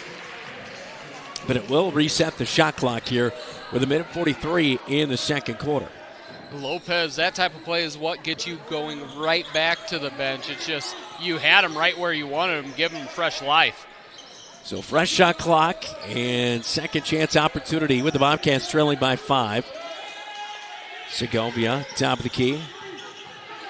Trying to go down the right side of the paint. Nothing there. Now they pop it to Jacob Hayes at the free throw line. He'll decide to pull up, and he'll miss it strong. But Segovia, outside the right block, was able to get the offensive rebound. He's trapped under there. Finds Jacob Hayes at the right block. Now Kyle Smith, far side, wide open. Three is good. Second one of the game. And Kyle Smith with 8 points here in the first half after he lit it up for 32 last night, looking to stay hot. Why are offensive rebounds so important? Because they create imbalance, which creates a wide-open Kyle Smith. Back to a 2-point game. Bush down the right side of the paint. It was no good, but an offensive rebound by Patterson. Kick it out to Boone, top of the key. 31 seconds on the shot clock, 43 on the game clock. Boone picks up his dribble down the left side of the paint. Now they kick it back to the top to reset with D'Angelo Bush. He's picked up by Segovia out high. Bush hesitates, drives down the left side, hangs, no good. Rebound from the backside is Jacob Hayes as he beat out Corday Patterson at 6'7", able to get that rebound. Shot clock's off. Final 20 seconds remain to the Bobcats here in this opening half. Kyle Smith, Jacob Hayes, all kind of rattled through there. They were going for Mishek. Now back at the top, and a reach-in on Tavion Boone. He'll pick up the foul. He was holding his hands. I don't think he wanted a foul right there, but that does force the Bobcats to reset here with 7 seconds to go, and actually probably helps their defense kind of reload. That's the fifth foul. I didn't see that. That makes it even that much more egregious as Garrett Tatey is going to come in for the last 7 seconds on this one. All right, so the Bobcats, you'll see Kyle Smith at the free throw line for 2, and the first one off the front of the iron, no good. Did not say that very often with Kyle Smith, who on the season shooting it just over 75% at the free throw stripe. And the second free throw to come here with 7 seconds to go before halftime. Second free throw's up, and this one will pop in and out. No good for Kyle Smith, so we stay at a 2-point game. Bush will bring it up. Somebody's got to pick him up. He launches a three. It's no good. And the Bobcats bailed out right there because Bush could have made a big dagger to make this one a 5-point game heading to the break, but it's just a 2-point game. Bobcats all out of sorts on the offensive end, but some hope there. Got a three to go by Kyle Smith, but they're really struggling with this zone here tonight. They have struggled immensely with this zone. The ball's gotten stuck. They haven't gotten it side to side, and they've gotten nothing to the rim except for one opportunity where they got it to the short corner, cutting Jacob Hayes for a layup. They've dodged some bullets here in the first half, but the Cats have to be a much tighter to come out with a victory here tonight in Des Moines. Bobcats outscored 9-8 in the second quarter by the North Polar Bears. It's 19-17 on the Marshalltown Highview scoreboard at halftime. We come back. It will be the halftime report, all presented by Scouting America, Mid-Iowa Council, Adventure On. From preschool to graduation day, Marshalltown Community School District prepares students for success in a global world. Embrace the lead with curriculum that prepares students for tomorrow's challenges, giving your child unmatched college and career advantages. Embrace the lead by developing talents beyond the classroom through extracurricular opportunities and by focusing on student well-being and whole child development. Create a global learning community right here in Marshalltown. Learn more at marshalltown.k12.ia.us. McGregor's Furniture and Mattress is your local furniture store in Marshalltown. With their extensive inventory, you're sure to make a winning selection when you shop McGregor's for your bedroom, living room, and dining room furnishings. McGregor's has the right play for every room in your home. McGregor's Furniture and Mattress is proud to be your locally owned and operated furniture store since 1896 and very proud to support Bobcat Athletics again this season. McGregor's Furniture and Mattress, downtown Marshalltown, open 7 days a week. Some say life is like a road trip. Is it a coincidence Scooter's Coffee is a drive-thru? We don't think so. Whether you need a coffee while you enjoy the view, to just get you through the long stretch, or to refuel between stops, Scooter's Coffee is there, brewing up delicious coffee, espresso blenders, smoothies, iced drinks, and more, with the convenience of a drive-thru so you can stay on the road and enjoy the ride. So go ahead, scoot on around. Amazing people, amazing drinks, amazingly fast. Scooters in Marshalltown. At Sports Plus Sports Medicine and Physical Therapy Center, we customize each patient's treatment plan to their individual needs. What does that mean? It means that not every back or knee problem is treated the same, and that your program will be unique and designed especially for your needs or problem. This improves how quickly you will return to work or sports. The Sports Plus staff is encouraging and takes pride in your successful recovery. This is just one more reason why champions choose Sports Plus Physical Therapy as their favorite place to rehabilitate and train. The Halftime Report, powered by Scouting America. Adventure on. 19-17 at halftime. Bobcats trailing by 2 on the road. 69th all-time meeting between the Cats and Des Moines North. Bobcats lead the all-time series 42-26, but North has dominated as of recent as they've won 3 in a row. And here tonight, they lost J.J. Say Jr. in the opening quarter of play. Kind of a freak thing where he jumped up and stopped and came down on his left knee, and that's the one bothering him, and we have not even seen him on the sideline. He was on the bench right before halftime. Okay, he did come back. He was on the bench. Didn't look like he was going in or anything, but it didn't even look like the knee went when he came down. It almost like on his way up, it just looked weird. But yeah, that was really unfortunate, but when you've got a player at just the level of D'Angelo Bush where he's going to figure it out, and really, really good ball player. Cats have gotten lucky on a couple opportunities. Biggest issue I have with them, Cats have not recognized him in transition a couple times, and then when they have not recognized his range. He is not toes on the line three-point shooter. He can shoot it from 3-4 feet out. You've got to take an extra step than what you're normally to go meet him at 3, and then you've got to have willing helpers to be able to combat the dribble drive. Well, at halftime, Bobcats' leading scorer is Kyle Smith, 8 points, coming off a 32-point performance last night. Drake Erzman with 4, Damian Segovia with 3, and Jacob Hayes with 2. Bobcats put up 9 points there in the first and 8 points in the second quarter. Leading the way for the Polar Bears is D'Angelo Bush, 12 points at halftime, 4 for Tavion Boone, and 3 for Corday Patterson, who had an and-1 and converted on the free throw after making a bucket there in the opening quarter of play. Been a little bit sloppy between these two. We'll see if they can figure it out coming up in the second half. When we come back, we've got a scoreboard update.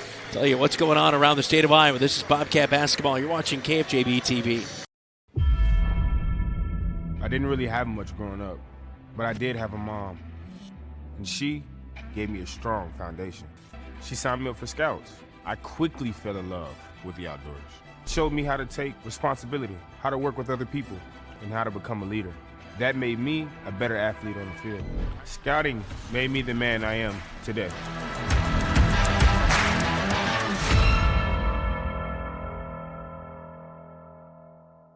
Wayward Social is the place for fun. With 20 lanes of bowling, leagues for all levels, great food and drink options, an awesome arcade, there is a ton of fun to be had at Wayward Social for date night, family fun, or the company party with plenty of space for everyone. Visit Wayward Social on Facebook for updates on specials and live music. It is all on South 6th Street in Marshalltown. Visit wayward-social.com to start planning your group outing at Wayward Social, the place for fun. Bobcat Athletics on KFJB-TV is powered by Central State Bank, locations in Ames, State Center, and West Des Moines. Eye Care Associates of Marshalltown, Conrad, and Toledo. Hy-Vee of Marshalltown. It pays to perk with Hy-Vee Perks. And Legends American Grill, Marshalltown Steakhouse.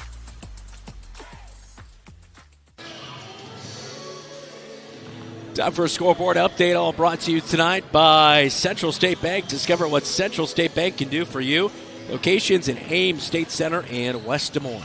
We've got a couple big ones here in the Metro. CIML action. Waukee Northwest 28, Dowling 17. That's just 2.5 minutes before halftime. Johnson's up 24, Waukee 16 with 2.5 before halftime. And then Mason City at the end of one is up on Des Moines Roosevelt. Marshalltown's competitor on Friday night. They're up 14-11. Grundy Center up over East Marshall at half, 28-26. Nevada 25, Sadell 20. That's 5:28 to go in the third quarter. And West Marshall is up on Prairie City Monroe, 21-17, just into the second half. That is a scoreboard update, all brought to you by Central State Bank. All right, let's look at the latest 4A rankings as number 8 heading into Monday before the rankings came out yesterday afternoon. Yeah. It was Roosevelt ranked 8th. Yeah. They drop out. Ames stays at 5, interesting enough, as they lost to Indianola. They beat Urbandale. They lost to Urbandale, who jumped in at 9. Yeah, Urbandale jumped in at 9.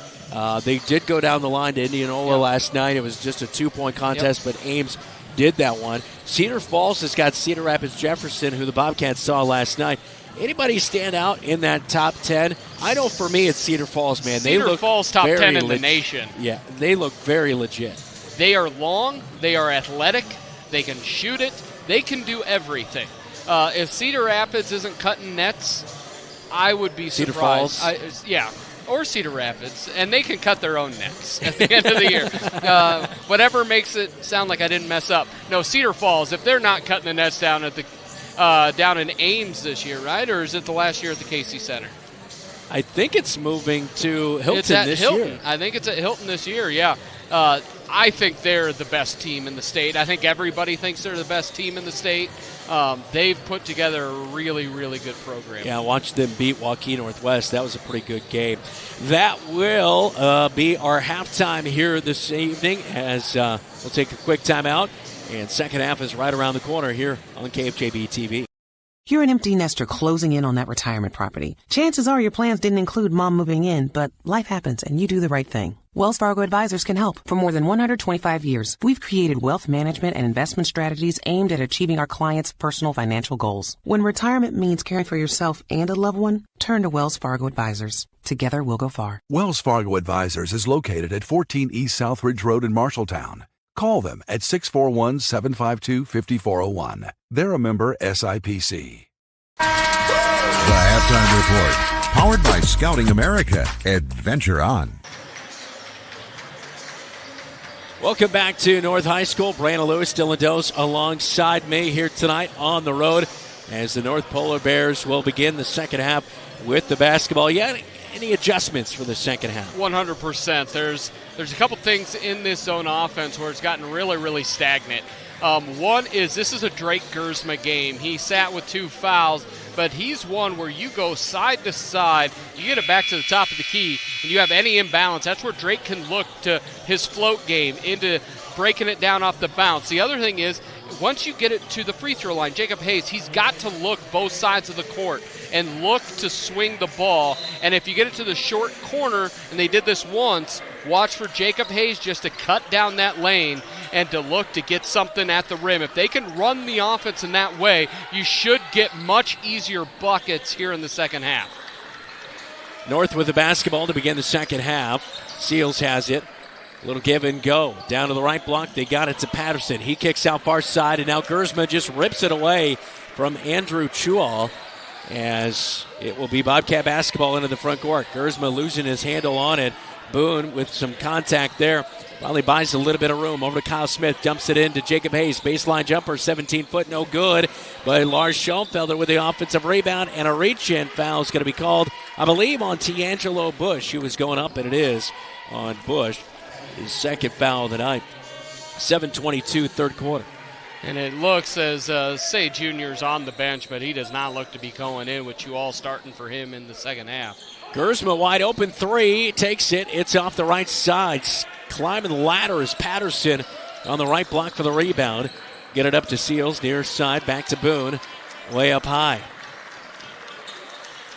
On the right wing, a handoff over to Seals. Now to Bush, down the right side of the paint, hangs, scoop and score off the glass for 2, 14 for Bush, 21-17. Bobcats down the court, driving underneath the hoop was Gersma. Now they kick it out to Segovia, drives baseline, hangs up, too strong on the shot, no good. And that's been kind of the name of the game for the Bobcats. Have not been able to consistently find shots, but a pick and up court. Kyle Smith feeds it to Gersma off the glass for 2. Gersma with 6 on the night. That's a good turnover in transition to offense. 4 points in transition for the Cats, all by Drake Gersma. And that's what I mean. It's a Drake Gersma game. He's so good taking it to the rack. And so is Bush, but it pops out. A scoop and score as he went underneath the hoop and finished on the right side, but it pops out. Bobcats with the rebound. Up to Kyle Smith, double team, back to Gersma, drives baseline, looking for a late kick, finds Segovia, open for the three, splash! His second one of the night, as Segovia, 11 last night, he has 6 on the road, and the Bobcats take the lead back 22-21. Both Segovia threes off assists from Drake Gersma. It just is totally different as a Rainmaker three. Seals answers with his first bucket. It's a 3 right wing, 24-22 North. Schoenfelder drops it into the left block to Hayes, extended there. Now they'll reverse it back to the top, and they'll leave it off. A nice give to Jacob Hayes on the left block, but he can't finish. Gersma, though, gets the ball back as he steals it away from North. Segovia, another 3. Oh, it goes halfway in and rattles out. No good. Last touch by J.J. Schoenfelder, first time I've done that this year. Yeah. Lars Schoenfelder right there as J.J.'s wrestling. I've done that 34 times in my head. I think I've only said it out loud once. So the ball is actually going to be given to the Bobcats now. They reverse the call. Segovia gets it back off the inbound to Schoenfelder. Top of the key, they'll reset the offense, trailing by 2. Segovia inside, dumps it off, left block, turnaround jumper, no good. Hayes has just been a touch off here today as he's only got 1 bucket so far tonight for the Bobcats. We're approaching the 5-minute mark in the third quarter. Bobcats trail by 2. Bush, top of the key, gets a handoff as he got it to Patterson for a moment. Patterson now takes a 3 as he turns around into it. No good from straight on. Kyle Smith with the rebound. Leader in 4A with rebounds brought in on the season as he's brought in 114 rebounds coming into the night. Schoenfelder left wing gets rid of it. Over to Gersma, top of the key. Now to Hayes, down to left block. Good pass to Schoenfelder. Pump fakes, fires back to Kyle Smith, right wing. Now to Segovia, drives in, bounces it to Hayes. Another floater, no good down there on the left block, but it is out on Corday Patterson, and it will stick with the Bobcats. But Hayes just, those little buddies. He's trying to avoid Patterson. He's not playing into the chest of the shot blocker. He's allowed Patterson to block 4 shots without blocking a shot. Schoenfelder back out to Segovia, left wing. He's got pressure and a reach-in foul on Robert Seals. And Seals will pick up the foul, and that'll be the second team foul on North with 4:25 in the third quarter. So back and forth affair here in the second half. Bobcats took the lead momentarily, but now North has it back, 24-22. Segovia near side corner, drives, gets stopped in the paint, and a travel. He must have shuffled his pivot foot, and it's back to the Polar Bears with 4:16. Must have slid a little. But, yeah, the offense has moved so much better here in the second half with Drake Gersma on the floor, and it's his ability to go off the bounce, drive, look to create. But Jacob Hayes has got to take it into Patterson. Bush knocks down a 3, left wing, left him open, and he's like Kyle Smith. You give him an inch, and he'll take it. Bobcats in the front court. Segovia left wing. Drops it over, bounce pass to Hayes. Left block covered up by Patterson. Feeds back to Segovia. Leader inside is good off the glass. And the freshman can score with the best of them. He has 8. Yeah, really nice dribble drive. It all opened up as Patterson left with Hayes. Bush, a little give and go. Passes out to Chual. Far side corner 3 is off the left side. Kyle Smith with the rebound. Outlet. No, he'll keep it himself. I thought he was going to find Segovia. Kyle Smith all the way. Feeds it over to Schoenfelder late. It's an errant pass, but he'll go track it down. Back to Gersma. Top of the key. Right high post. Drives down the right side. Nothing going. Backs it out to the right wing. Motion in the offense. Looking to take on Patterson. Now he picks up his dribble. Back to Segovia. Segovia picks up his dribble. Looks for Kyle Smith late. Oh, they beat him. Right past Chual down to the right side. And Kyle Smith puts it off the glass. He has 10. And it's back to a 1-point game. 27-26 Polar Bears. As they went an odd front, 1 on one side, 4 on the other, they got Patterson out of the middle of the lane. A contact by Schoenfelder at the top. Bush just pushes right through it and finishes on the right side of the hoop. 29-26. Schoenfelder has not been able to stay in front of Bush whatsoever. Gersma, really good on-ball defender, but has 2 fouls, and you can't afford him to get his 3rd. Gersma, free throw line, hop, step, and a jump, and his floater is no good. Rolls off left side. Patterson with a rebound. Outlet it to Boone as he'll trot across the 10-second line into the front court. Picked up by Segovia. And you'd like to see more of a denial to the ball, because once Bush gets it in his hands, it's it's kind of game over. Bush hop step and a jump down to the left block. He fights through Segovia for the 2-point bucket off the glass. Tavion Boone with 6 and a timeout on the floor. Cats trail 31-26 on the road. 2:02 to go, third quarter. You planned and saved for your child to go to college, but medical school after graduation was a surprise. A happy, expensive surprise. Wells Fargo Advisors can help. For more than 125 years, we've created wealth management and investment strategies aimed at achieving our clients' personal financial goals. When opportunities surprise you, turn to Wells Fargo Advisors. Together we'll go far. Wells Fargo Advisors is located at 14 East Southridge Road in Marshalltown. Call them at 641-752-5401. They're a member SIPC. Hey Bobcat Nation, this is Kyle Smith and you're watching Bobcat Basketball on KFJB-TV. Kyle Smith bringing us back from break. He has 10 points tonight. Bobcats trail 31-26, 2:02. Third quarter, timeout on the floor taken there. It's Bobcat basketball after the 2-point bucket made by Tavion Boone. Yeah, you look at that, just a great strength bucket by Boone. Right now you look at the Cats here on both sides of the ball. They've really struggled. This happened in Southeast Polk as well. Struggled to keep the guard out of the lane, and it killed him. And you're seeing that with Bush here all night long. He's had a big, big game, able to get wherever he wants to go. Oh, Segovia wide open down to the right block, and a quick cut, and they find him. And off the glass for Segovia for 2. 31-28. Cats down by 3. Minute 45 to go in the third quarter. Bush gets a handoff from Patterson up high. Hands it off to Boone. Picks up his dribble back to the left wing. Bush fakes a 3. Hayes guarding on him. Drives free throw line. Pull up, no good. Saved from out of bounds. They throw it back to Bush, but out of his hands. Bobcat basketball. They'll run the fast break. Gersma for 2. And you're right. It is a Gersma game. He has 8. And it's back to 1, 31-30 with just over a minute to go. The offense they haven't executed all the time, but they just look so much better on the offensive end. With Segovia picks the pocket and steals it and blocks it from Boone. He'll run the floor, but couldn't turn it into offense as he had to slow it down. Gersma, far side corner, takes a couple dribbles, now gives it to Segovia left wing. He finds a little bit of room, drops it off. Niehaus, backside, nobody picked him up. Everybody, including the big man Patterson, flew in on Segovia. Niehaus off the glass gives the Bobcats back the lead, 32-31. And that happened because Segovia took it to Patterson. Patterson now catches it free throw line, wide open, near side corner. 3 for Tubby Seals. His second one of the quarter. He has 6, 30 seconds to go in the third quarter. Kyle Smith got left out to dry, bad rotation, and he was playing two parts of the zone there. Gersma top of the key against the zone defense. Niehaus left wing looking inside. Oh, bad skip pass as he tried to get it to Segovia. Picked off by Tavion Boone. 10 seconds to go in the quarter. Boone dribbling it out. 7 seconds to go. Way up high. Segovia guarding on him. Gathers the basketball as he lost it. Drives in, past Kyle Smith, off the glass for 2. It's good. How did that happen between two Bobcats? He splits them. Tavion Boone with 8, and it's a 4-point game as we enter the fourth quarter. 8 minutes remaining, and a scoreboard update when we come back. Right here on Your Home for the Cats. News Talk 1230 AM, 93.9 FM, and right here on KFJB-TV.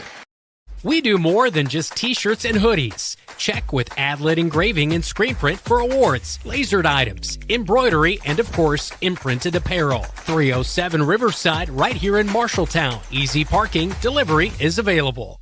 Refinance your auto loan with Members First Community Credit Union. For a limited time, refinance your auto loan from another lender and receive 1% cash back up to $500. Scan the QR code to apply online. Call us or visit a Members First branch. Have Van Wyck Wood Builders design and build the storage shed you need. So many different options to choose from. Van Wyck Wood Builders. Just 5 miles south of I-80 in Grinnell on Highway 146. Online at VanWyckWoodBuilders.com. Bobcat Athletics on KFJB-TV is powered by Lennox Employees Credit Union, LennoxECU.com, Marshalltown Area Chamber, MeetInMarshalltown.com, Marshalltown Community College, a step in the right direction, and the Marshalltown School District. Embrace the lead. Bobcats begin the fourth quarter with the basketball as they'll work it in on the offensive end. Jacob Hayes, right wing, passes back to Segovia. Bobcats trailing 36-32 to start the fourth. Free throw line, Niehaus. And he'll throw it away. Another turnover by Niehaus, just picked off right there by Lopez. And Bush will bring it into the front court. A couple of bad possessions for the Bobcats have given a 4-point lead back to North. Boone, a handoff way up high from Bush. Go back to Lopez. He has his pocket picked by Gersma. Hayes comes up with the basketball, gets it back to Gersma, and thrown away. Back to the Polar Bears. And this was just a couple possessions ago, looking to tie it up, and now Bush pulls up, and the three is way off the mark, but he follows his miss and gets the basketball back. Now he kicks out three, near side, rattles it in. Tubby seals again. He has 9 here in the second half, all threes with under 7 to go. Yeah, just sloppy turnovers, poor passes. Another sloppy turnover by Niehaus. They'll run it out with Bush. Layup is good. This is costly right now. Mishek is getting off the bench to check back in. And a timeout by head coach Mike Apple. A run for North. They have a 9-point lead with 6:29 to go. Bobcats looking to end a 3-game winning streak by the Polar Bears on the road tonight on KFJB-TV. Brown's Shoe Fit has a great selection of athletic footwear, including Hoka, Brooks, On Cloud, Birkenstock, and Taos. Brown's Shoe Fit can find the right shoe for every occasion for both men and women, including dress shoes, casual shoes, work boots, and more.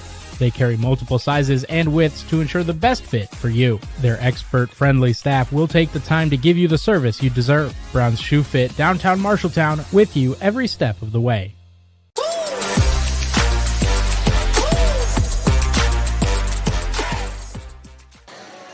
Scoreboard update all brought to you by Central State Bank. Dylan. Nevada taking it to Sadell, 60-39 with 3 minutes to go in the game.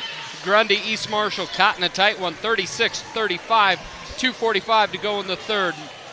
Waukee Northwest starting to dismantle Dowling, 40-26, 3:30 left to go in the third. Prairie City Monroe 42, West Marshall 34, and at halftime Des Moines Roosevelt uses a strong second quarter to go up on Mason City 28-21. Well, 5-0 run here for the Polar Bears. Of course, Jamison Niehaus with a little bit of a bad stretch there with 3 or 4 turnovers in a row. Hayes, left block, hits the deck. A jumper is no good. Polar Bears with the rebound. Boone will bring it up. Top of the key, crosses over, down the right side of the paint. It's good.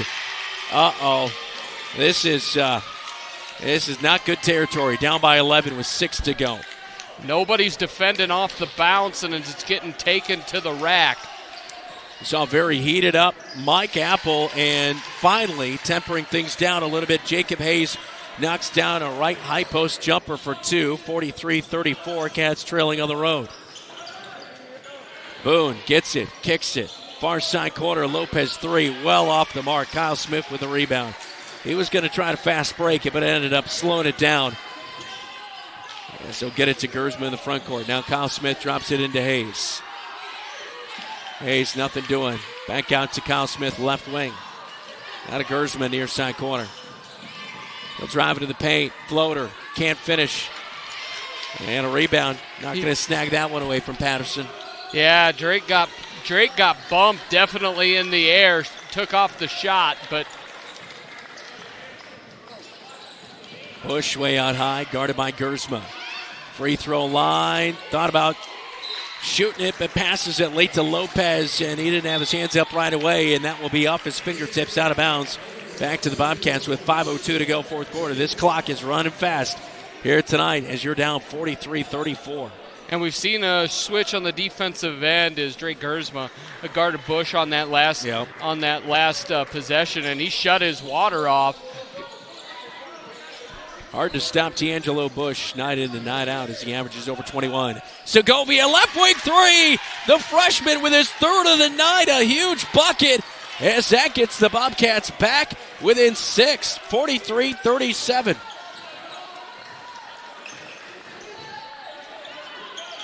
Way up high, Patterson has it. Gets it to Boone. Now near side wing to Bush. and guarded by Gersma. Good hedge. Yeah, great job by Hayes to come out and help on him. Now Boone gets it all the way to the rack. Comes up short off the right side. Kyle Smith rebound. Bobcats are running. Little 3-on-3. Slows it down. Segovia left wing.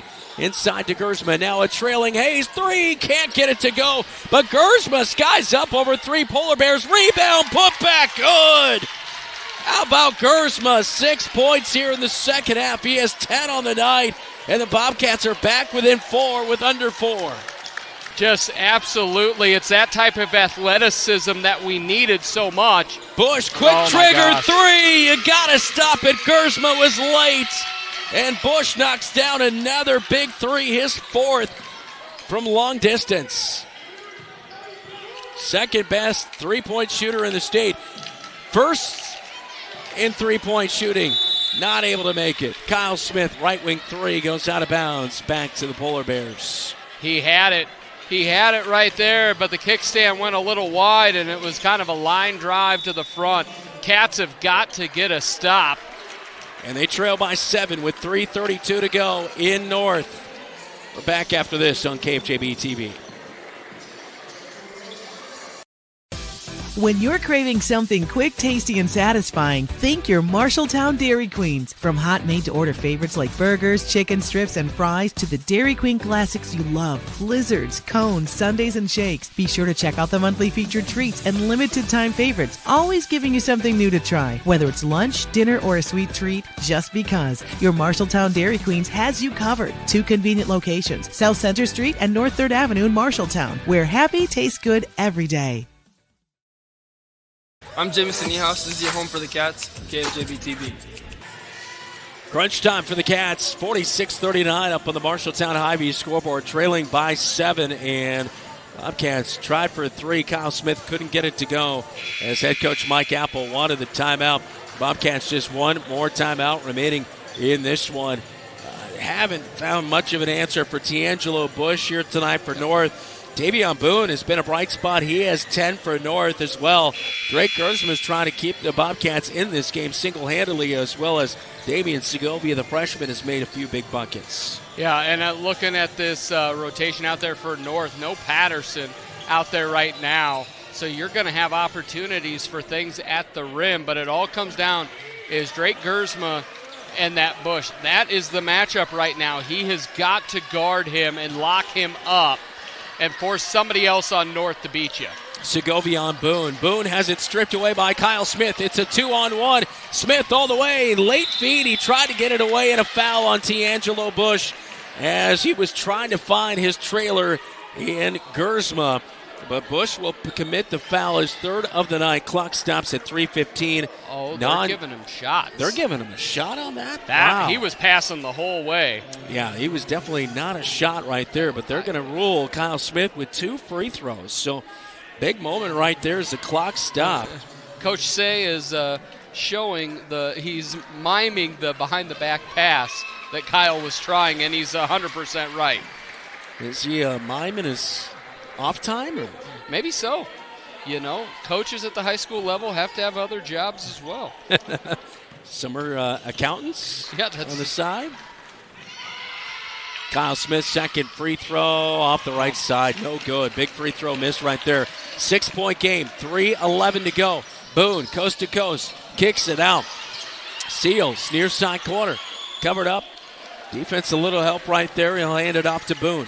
Boone dribbles to the top of the key. Has it, just picked a pocket. Gersma has it, goes in. He's bumped. And they will not count the foul. Or excuse me, not count the bucket. As the foul was on the floor by Boone. As that will be the 4th team foul on North. And that could be the only saving grace right now, Dylan.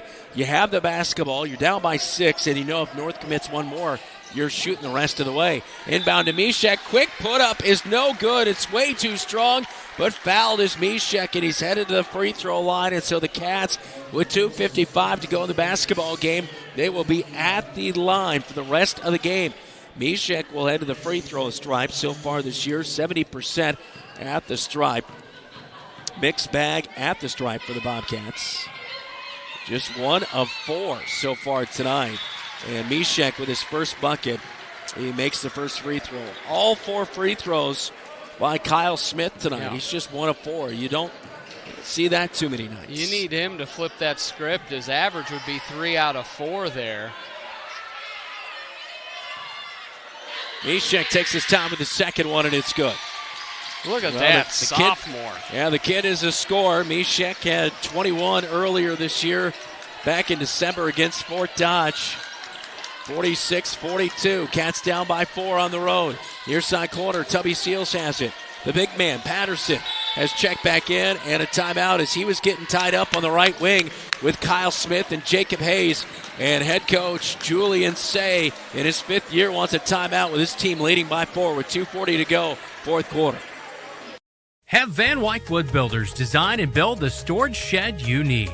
So many different options to choose from. Van Wyck Wood Builders, just 5 miles south of I-80 in Grinnell on Highway 146. Online at vanwyckwoodbuilders.com. Refinance your auto loan with Members First Community Credit Union. For a limited time, refinance your auto loan from another lender and receive 1% cash back up to $500. Scan the QR code to apply online. Call us or visit a Members First branch. We do more than just t-shirts and hoodies. Check with Adlet Engraving and Screen Print for awards, lasered items, embroidery, and of course, imprinted apparel. 307 Riverside, right here in Marshalltown. Easy parking, delivery is available.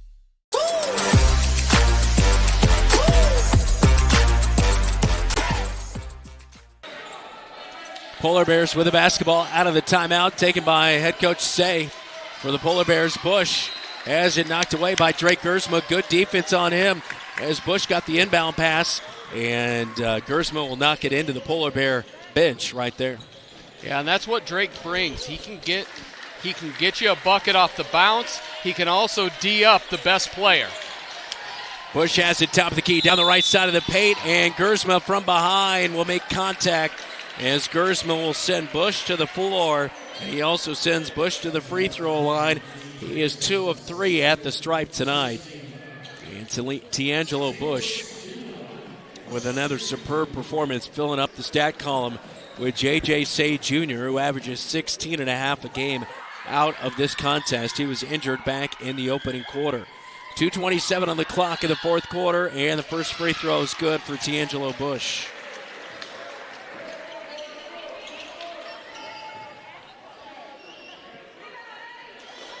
It'll be interesting, the cat and mouse game in the last 2.5 minutes of how coach looks to extend this game. Second one good. 6-point game, 48-42. Gersma swings at Mishek, right wing, now to Hayes, far side corner. Nothing there, has to reverse it to the top of the key. Gersma, 3! He gets it to go. Gersma, big night with 13 on the road, gets the Cats back within 3, and now guarding Bush, a reach and foul way up high with 2:04 to go. And you're giving me 4. I think that's Gersma's 4th. Yeah, it's his 4th foul. Okay.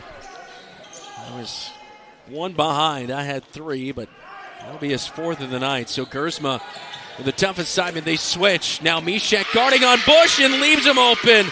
They had to switch because of the fouls, and Bush sinks it 51-45. Gersma another 3. This one will rattle off, and Patterson will haul in the rebound. And he made 1, but that's not where you want that early 3 to go. Bush, right wing, picked up by Mishek. Drives free throw line, pulls up. Mishek in his face, commits a foul. Bush sinks the shot, and he's going for an and 1. Head coach Mike Apple did not think it was a foul. He thought Mishek had his hand straight up. That was not a foul. It was a great position. Got his hand in the face. He didn't cede ground. He stood straight up. Great bucket, but should only been 2. D'Angelo Bush, and 1 is good, 54-45. 9-point game. Mishek pulls up this 3 as well off the line. But underneath the hoop, Hayes with the rebound, put back, and he's going to be fouled by Corday Patterson. And so Jacob Hayes will go to the line. First trip of the night for Jacob Hayes, a 78% free throw shooter on the season. Just under 90 to go.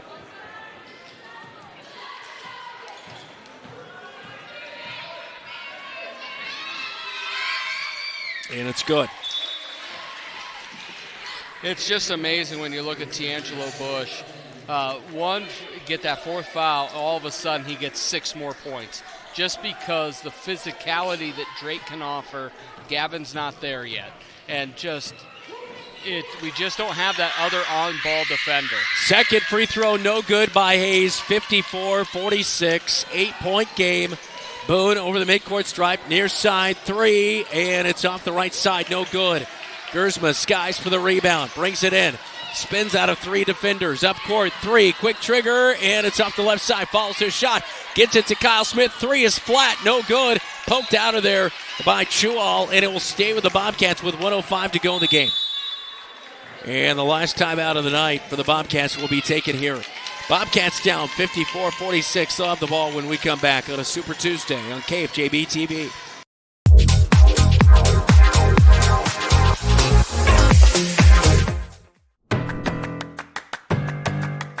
In Iowa, we are fortunate to have a lot of opportunities to get involved in at our schools. Athletics and activities have so many positive effects. From learning how to build relationships and healthy lifestyles, and gain self-esteem and confidence. Make participation a priority. You and your school will benefit.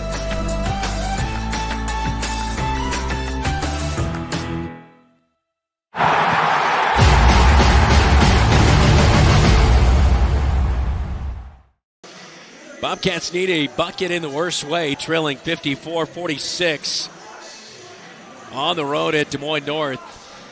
And the Bobcats right now just have had a struggle offensively at times. Yep. It's been good, but the production hasn't been consistent, and they haven't been able to stop D'Angelo Bush tonight, who's lit it up. And he's converted at the free throw line to help kind of seal this thing away. If you get a bucket here, and then I'm fouling Tavion Boone. He's the most likely guard to get the ball. He's shooting it at 47%. And that's number 0 there. You're looking at, I'm just trying to stay away from fouling Bush. Bobcats will inbound. Kyle Smith give it back to Drake Gersma, top of the key. Now to Kyle Smith, flips it back to Gersma. Gersma takes a 3. It's off the back of the iron. Hayes with the rebound. He'll get it back to Gersma. Now feeds it back to Hayes. 3, left wing is good for Jacob Hayes. And a quick timeout is taken. I guess we had one more. I guess the Bobcats had another timeout. Drake had one more foul, and the Bobcats had one more timeout. But my estimation is Coach Apple is saying, all right, this is how long we're going to try to pressure the basketball, and then this is where we foul. Cats only have 2 fouls this quarter, so they're going to have to foul 3 times to get them at the line. You're looking at this lineup. I'm going Corday Patterson. I'm putting at the line, number 23. I'm putting Tavion Boone on the line. I'm looking at those type of guys. I am not fouling 12, and I'm not fouling probably Robert Seals either. Bobcats are going to try to pressure North on the inbound, though. 49 seconds to go. Cats down by 5. Inbound, stolen away by Mishek, but he can't gather it in. It's into the Bobcat bench, and it will stay with the Polar Bears. 1 second comes off the clock. 48 seconds to go. Get some late game heroics happen here for the Bobcats. Need a steal on the inbound.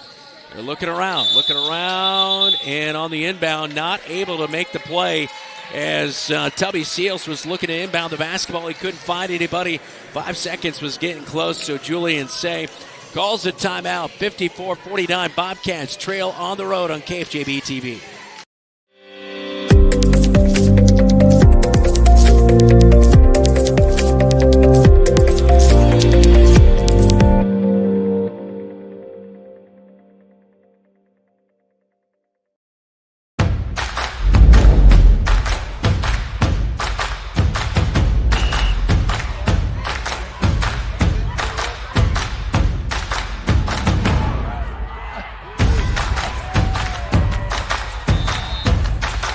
When you go home, you'll feel good about what you did, and you're doing it for the kids. If they don't have us, they don't have these games.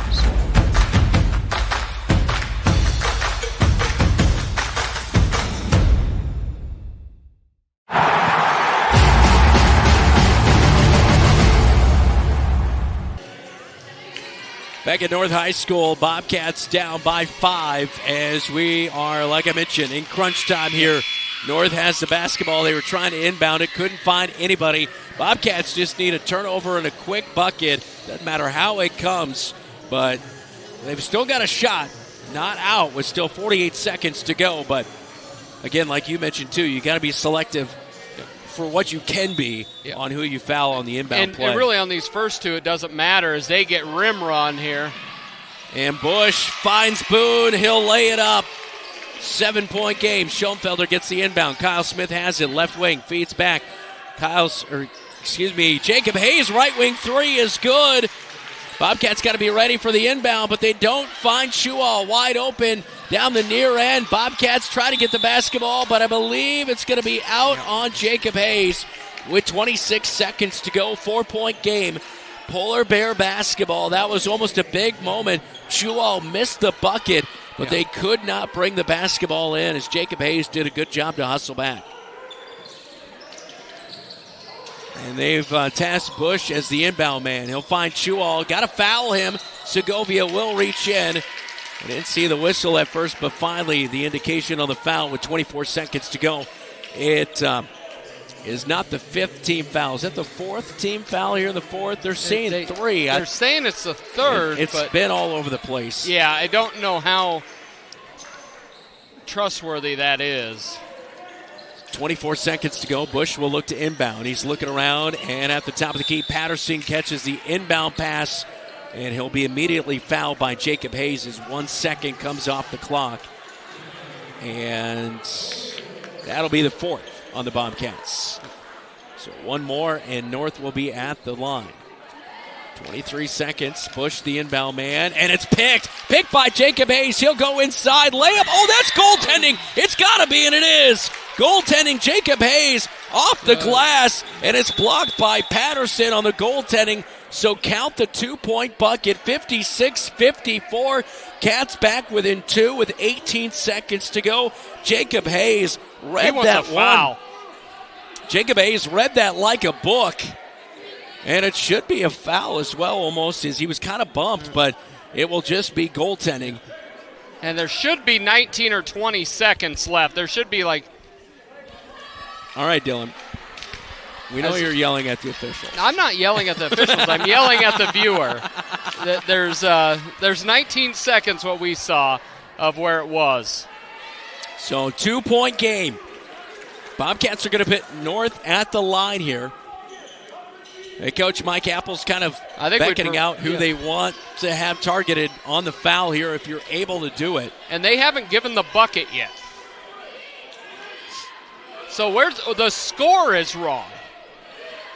56-54. They put a few seconds back on the clock at 24. But the score is wrong. 56-52 as officials will get this one sorted out. As head coach Mike Apple over at the scores table, making sure everything is looked at here. And now they're going to talk to head coach Mike Apple. And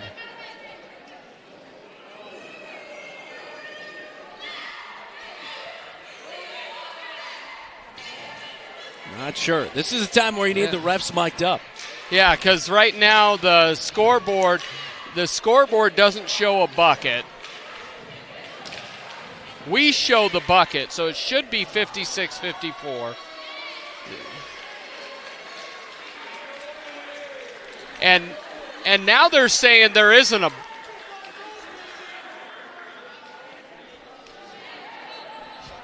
You got parents feisty? Well, I'm not sure what the call would be. The only thing I could think is that they're calling a foul at midcourt. It's the only thing that is, but that is a clear goaltend because it's off the glass. I don't know.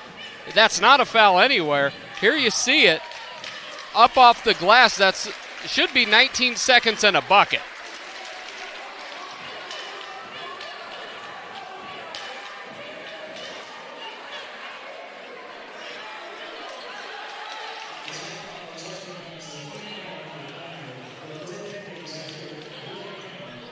Okay.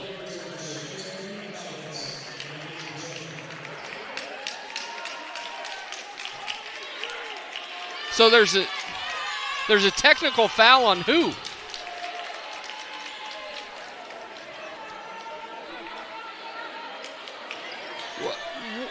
I am at a loss of words. They finally gave the Bobcats the bucket, so the bucket was good. So 56-44, or 54, excuse me. And something happened maybe after the play as Corday Patterson was in the mix there with Jacob Hayes. And 2 free throws for Patterson. He's going to knock down the first free throw. Second one to come. North will also have the basketball out of the technical foul, which was ruled on the Bobcats. Did not hear a number on who that technical foul was issued on. Second free throw is a laser, and it pops in and out. No good for Patterson. So it is a 3-point game. And we're going to go back down to the other end after the bucket was made by the Bobcats. And Polar Bear basketball, 18 seconds to go. So Bobcats still got a shot. 3-point game. Patterson not able to make both free throws. Boone is the inbound man along the baseline. They'll get it in quickly to Tubby Seals, who's a 50% free throw shooter, and that will send Seals to the free throw line with 18 seconds to go here in the fourth quarter. Dylan, I know a lot going on there, but in the end, Bobcats do get that steal by Hayes, get the bucket, but then there was a technical foul after it. So a 3-point game, and if Seals can at least miss one of these, you feel a little bit better about the final seconds. Yeah, here. you look at that, and you've got to box out. It's Jacob Hayes has got to get a butt in the gut of Patterson there. So Seals at the line for 2. 8 points per game, 50% free throw shooter. First one is no good. Off the front of the iron. Bobcats have to be ready to rebound here in case it is no good. I believe the Bobcats are out of timeouts here, as well as North, I believe, has 1 remaining. Scoreboards here have been a little bit of a nightmare it's not been the best, to say the least. Seals' second free throw. It's going to come up short as well. It bounces out to Seals. He has the basketball, puts up a shot, and they say a foul was called. 2 free throws coming for Seals. So he misses both free throws, and a foul on the arm, as a foul's going to come in on Gavin Mishek. Or actually, it was on Drake Gersma. He is out of the game. That is his 5th. Looked like they indicated 2, but no, it was on Gersma, his 5th foul of the night. He is out of this one. So Seals at the line, got the rebound off of his second miss. And he'll go to the line again, and this time a little more confident as he knocks it down, 58-54, 15 seconds to go. Seals' second one. I mentioned it, you got to box out on those plays. Yeah. You never know which way it's going to go, especially late. Second free throw, rattles it in. 59-54, and before the Bobcats can inbound, a timeout taken by North. We'll take it with them. 15 seconds to go in this one when we come back. Bobcats down by 5 on the road at North.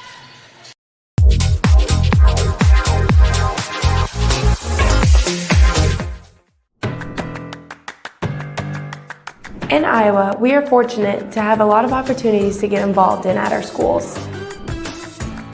Athletics and activities have so many positive effects, from learning how to build relationships and healthy lifestyles, and gain self-esteem and confidence. Make participation a priority. You and your school will benefit.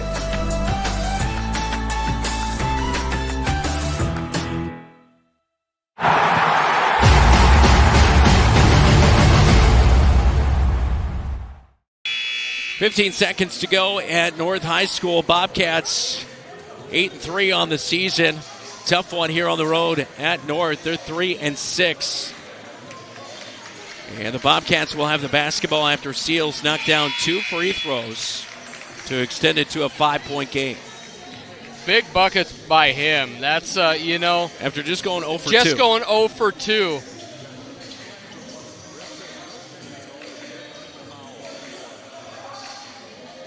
Kyle Smith will be the inbound man. Pressure being shown by North. And inbound to Segovia. Picks up his dribble. A lot of time coming off the clock here. Kyle Smith has it. He'll get it up the floor. He's going to go straight on. Looks for the three, and it's off the mark, and that'll do it for this one. 0.4 seconds on the clock. And North is going to extend their win streak to 4 against the Bobcats. Bobcats with good effort late, but just not enough to shut down D'Angelo Bush and the crew. They'll inbound to Bush, and that'll do it. And the Bobcats with a 5-point loss on the road will drop to 8-4. Polar Bears improve to 4-6. Polar Bears somehow, some way, they always seem to have the upper hand against the Bobcats. And here tonight, they make them pay late. Yeah, Bush got where he needed to go. There was that run with Drake Gersman in the second half. Offense looked much better. Defense, when he was on Bush, looked much better, but then foul trouble came into play. Cats 7-1 at home, 1-3 on the road, put themselves in a hole, and Polar Bears were able to make enough plays down the stretch to hand the Bobcats their 4th loss. Coming up, it is the locker room report at North High School, all brought to you by Wells Fargo Advisors as the Bobcats head to the locker room. Again, 59-54. North tops Marshalltown on the road tonight here for the Bobcats. This is Bobcat Basketball. You're listening on News Talk 1230 AM, 93.9 FM, and watching right here on KFJB-TV. Looking for top-notch eye care close to home? Eye Care Associates, with offices in Marshalltown, Conrad, and Toledo, has proudly served Central Iowa since 1990. Their expert team provides eye exams for all ages, designer frames, contact lens fittings, and treatment for glaucoma, cataracts, and other eye conditions. With advanced technology, a welcoming staff, and convenient online booking, your next visit is easier than ever. Visit VisionSource-MarshalltownEyeCare.com today. Eye Care Associates, your vision is their priority. Good call tonight, man. You too? You think what I'm thinking? Let's go to Legends for a Bobcat burger. Hi, guys. What are we hungry for today? I think we're going to do 2 Bobcat burgers.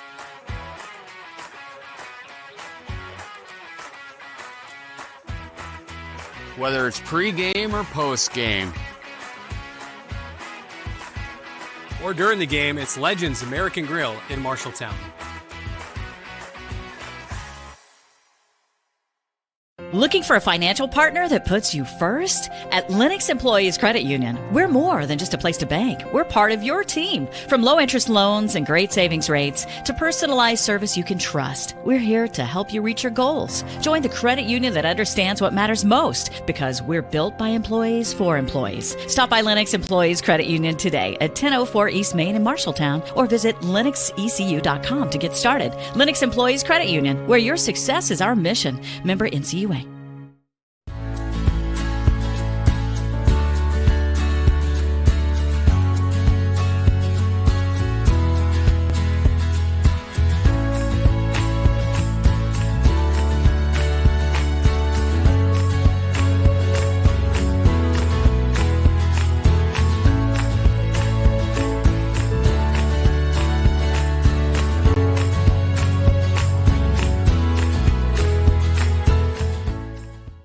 KFJB-TV Locker Room Report, powered by Wells Fargo Advisors of Marshalltown. Welcome back to North High School. Final in the boys' game, 59-54. North defeats Marshalltown to go to 4-6 on the season. Bobcats fall to 8-4 with the road loss here tonight. Can't really make a whole lot out of it tonight. D'Angelo Bush, though, 32. That's where a lot of the production, and he was able to create. And in the fourth quarter, he went 3 of 3 at the line. Robert Seals went 2 of 4, but he made his final 2. Corday Patterson, he finished 1 of 2 at the line here in the fourth quarter. That's where they were able to get the job here done in the second half. Fourth quarter, Bobcats were not bad at the free throw line as well. Mishek went 2 of 2. Kyle Smith went 1 of 2. And Jacob Hayes also went 1 of 2. So it wasn't like that necessarily cost them. But a technical foul ruled late, put Patterson at the line. He shot 1. And, things after that, the game, the clock just kind of tightened up. Jacob Hayes had a really nice steal on the play to get it to a 2-point game.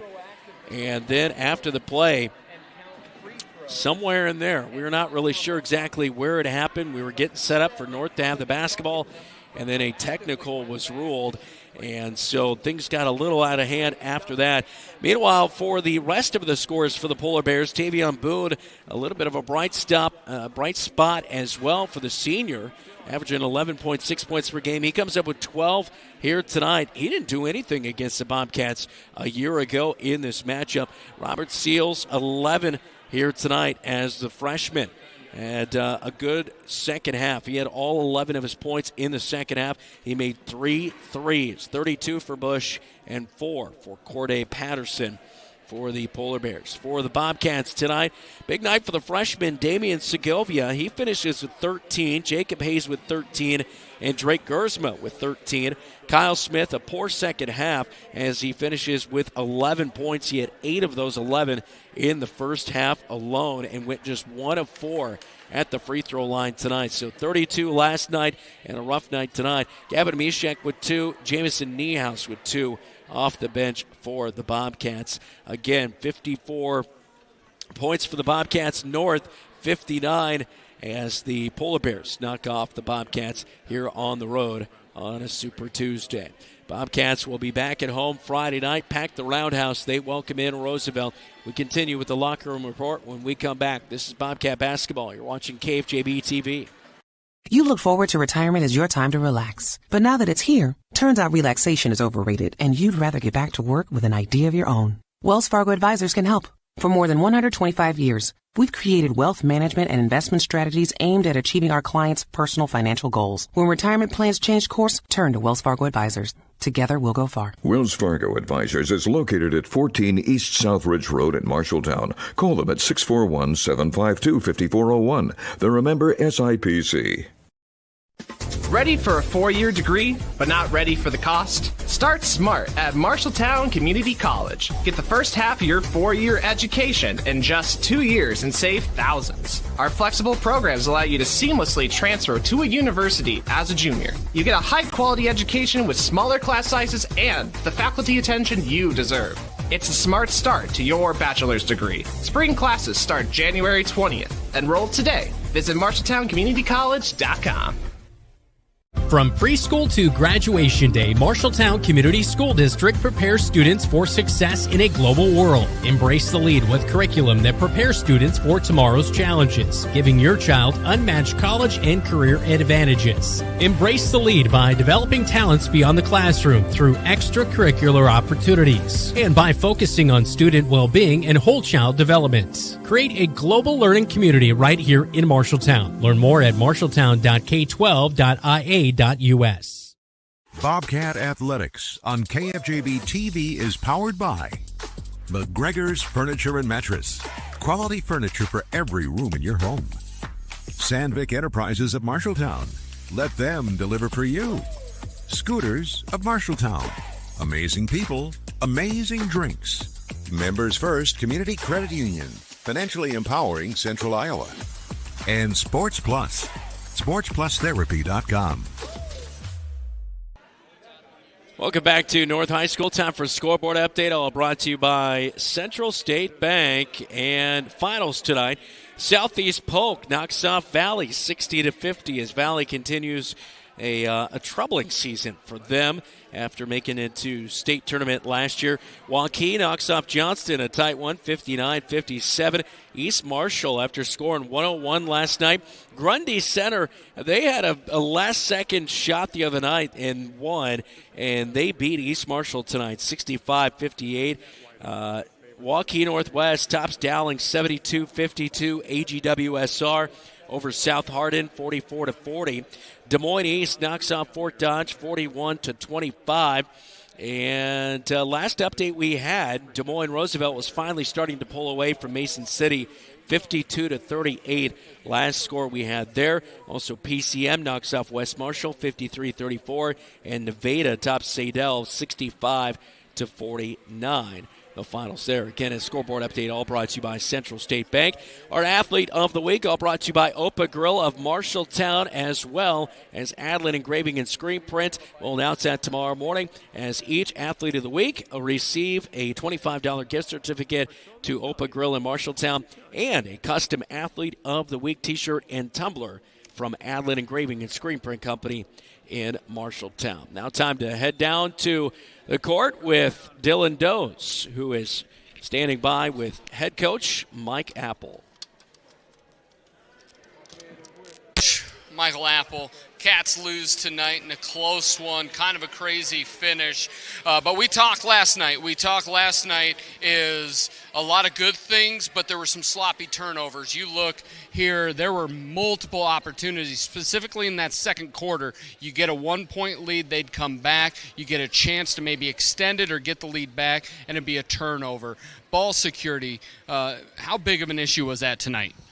It was big. I mean, we weren't very good tonight, just to be honest with you. There's a lot of different areas. Kind of lost kind of our DNA and what makes us really good. Hold on, somebody's about to take. Hey, that's mine. Yes, thank you. Yeah, we've been better, a lot better than that in a lot of different areas. It's not the end of the world. I mean, we got to learn from it, obviously, and have 2 days of practice here and be ready to play Roosevelt.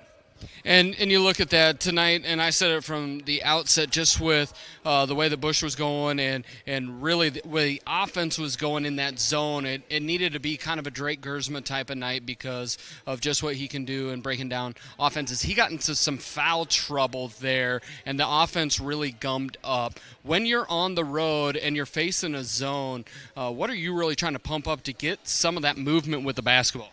We were just really stagnant tonight. We had a hard time against it, just understanding how to move the ball, where to attack the gaps. I thought the short corners were open all night where you could drive it, and we just had a hard time getting it there and then a hard time playing out of it and missing cutters, not cutting at times, hesitant to shoot little 10, 5-footers, missing some of those bunnies around that, that area there. And, ultimately just not strong with the ball at times and taking some bad shots. I mean, I just thought we took some really bad shots that we didn't really necessarily need to take at times. And, that's what happens when you play a team like that primarily plays zone. We got to understand we got to move the ball and find their weak spots and attack them, and we just didn't do a very good job of that. And you look at it's kind of the tale of two halves for the Cats, 7-1 at home, 1-3 on the road. Big matchup Friday, at least in the friendly confines, as you maybe gaze a little bit to Roosevelt from what you take home from tonight and last night. What are some things that you have to do, number one, to come home with a win Friday night? We just got to get back to kind of how we were playing and understand who we are as a team and individually in our roles. There's times tonight I was just scratching my head and just wondering, what are we doing? This is stuff I've never seen a lot this season, and that's the frustrating part, is just we have to get back to our ways of, number one, how hard we play and how we defend. That's the most points we gave up to a team, and a lot of it was dribble drive. A lot of it was number 12, obviously, who got it going. And we got to find ways to defend at a high rate, and we weren't able to do that tonight. All right, Bobcat fans, 8-4 Cats come back to the Roundhouse Friday night. We want you to pack it out, as we can tell. Home cooking will be good for these Cats as they look to get their 9th win against a really good opponent in Des Moines Roosevelt. Back to you, Brandon. All right, thanks, Dylan. We'll take a timeout on the Locker Room Report right here on KFJB-TV.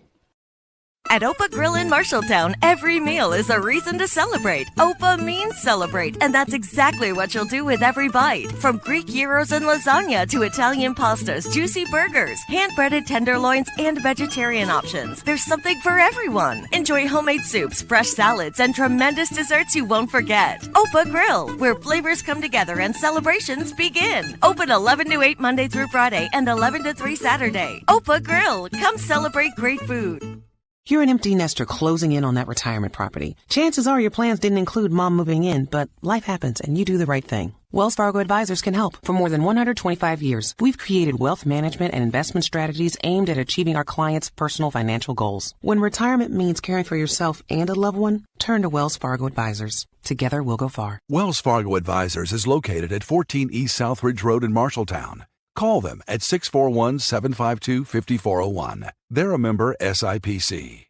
McGregor's Furniture and Mattress is your local furniture store in Marshalltown. With their extensive inventory, you're sure to make a winning selection when you shop McGregor's for your bedroom, living room, and dining room furnishings. McGregor's has the right play for every room in your home. McGregor's Furniture and Mattress is proud to be your locally owned and operated furniture store since 1896 and very proud to support Bobcat Athletics again this season. McGregor's Furniture and Mattress, downtown Marshalltown, open 7 days a week. The KFJB-TV Locker Room Report, powered by Wells Fargo Advisors of Marshalltown. Welcome back to North High School on the Locker Room Report. Transportation for today's game on KFJB-TV, provided by Carl Auto Group in Marshalltown. Carl is your dealer for life. Our upcoming broadcast schedule, we've got Bobcat Live and Wrestling coming up on Thursday night. Live from Wayward Social from 6 to 7 p.m. and then wrestling against Mason City starting around 7 o'clock with girls and boys hosting the Riverhawks on Thursday night. Then Friday night, we've got basketball. Girls-boys doubleheader as Marshalltown hosts the Roosevelt Rough Riders starting at 6 p.m. with our doubleheader coverage. Looking forward to having you along inside the Roundhouse and right here on KFJB-TV. We'll take one final timeout. We'll wrap things up from the north side of Des Moines. We come back on KFJB-TV. Some say life is like a road trip. Is it a coincidence Scooter's Coffee is a drive-thru? We don't think so. Whether you need a coffee while you enjoy the view, to just get you through the long stretch, or to refuel between stops, Scooter's Coffee is there, brewing up delicious coffee, espresso blenders, smoothies, iced drinks, and more, with the convenience of a drive-thru so you can stay on the road and enjoy the ride. So go ahead, scoot on around. Amazing people, amazing drinks, amazingly fast. Scooters in Marshalltown. At Sports Plus Sports Medicine and Physical Therapy Center, we customize each patient's treatment plan to their individual needs. What does that mean? It means that not every back or knee problem is treated the same, and that your program will be unique and designed especially for your needs or problem. This improves how quickly you will return to work or sports. The Sports Plus staff is encouraging and takes pride in your successful recovery. This is just one more reason why champions choose Sports Plus Physical Therapy as their favorite place to rehabilitate and train. Wayward Social is the place for fun. With 20 lanes of bowling, leagues for all levels, great food and drink options, an awesome arcade, there is a ton of fun to be had at Wayward Social for date night, family fun, or the company party with plenty of space for everyone. Visit Wayward Social on Facebook for updates on specials and live music. It is all on South 6th Street in Marshalltown. Visit wayward-social.com to start planning your group outing at Wayward Social, the place for fun. Bobcat Athletics on KFJB-TV is powered by State Farm, Tyler Pichon Agency, mtownproud.com, Wayward Social, the place for bowling, games, food, and more. Van Wyck Wood Builders, storage sheds, garages, and more. And Wells Fargo Advisors of Marshalltown, helping you pursue your financial goals. Welcome back to North High School one final time as we wrap up the Locker Room presented by Wells Fargo Advisors in Marshalltown. All right, Dylan, final wrap up there. I know you got a little passionate late. I think you even yelled at me once, which I'm going to yell at you on the way home. I did not yell. Oh, you yelled at me. I yelled at you. I will ask questions when I want to. I will ask questions when I want to. That's what happens. I will. I'm just saying that. And I'll give you the answer. I was trying to hold it together here. We were on commercial break, and I got an answer. And it was the craziest answer I've ever heard in my life on what happened. There was no technical fouls. They were retroactively going to shoot free throws, and it all went in one of the craziest endings I've seen. But it really comes down to Katz and Coach Apple said it perfectly, is they didn't play very well. They were incredibly stagnant on offense. We talked about that, especially in that first half. They left a lot of points on the board, and that's how you lose. We talked about it coming in. You want to be a 2 or 3 seed when it comes down to districts. You do not want to get caught in that 4 seed and then find out, hey, guess who you get to play? You get to play Cedar Falls in the second round. You get to play Waukee Northwest in the second round. We're a better team than having to play them in the second round, but you're only as good as your record, and losses on the road to 3 and 6 teams do not help anyone. Right now, the Cats are a great team at home, really struggling on the road. Yeah, that is for sure. And, of course, they host the Roosevelt Rough Riders coming up on Friday night. 6 o'clock, our coverage starting with the girls and boys basketball squads. So that will wrap things up here tonight, as we hope Dylan doesn't yell at anybody else for the rest of the night. I've yelled at you one time in 6 years. Get over it. It's been a few more times than that. I've yelled at you 47 times in 6 years. Get over it. Every partnership goes through. We're a spicy partnership. Thanks so much to our KFJB-TV crew, as our producer on site, David Braga, Jeff Brooks back in the radio studios, Todd Steinkamp, Keith Stewart on our camera coverage tonight. For Dylan Does, I'm Brandon Lewis. Hope you have a great rest of your Tuesday night. We'll talk to you Thursday from Bobcat Live at Wayward Social. You've been watching Marshalltown Bobcat girls and boys basketball right here on your home for the Cats, KFJB-TV.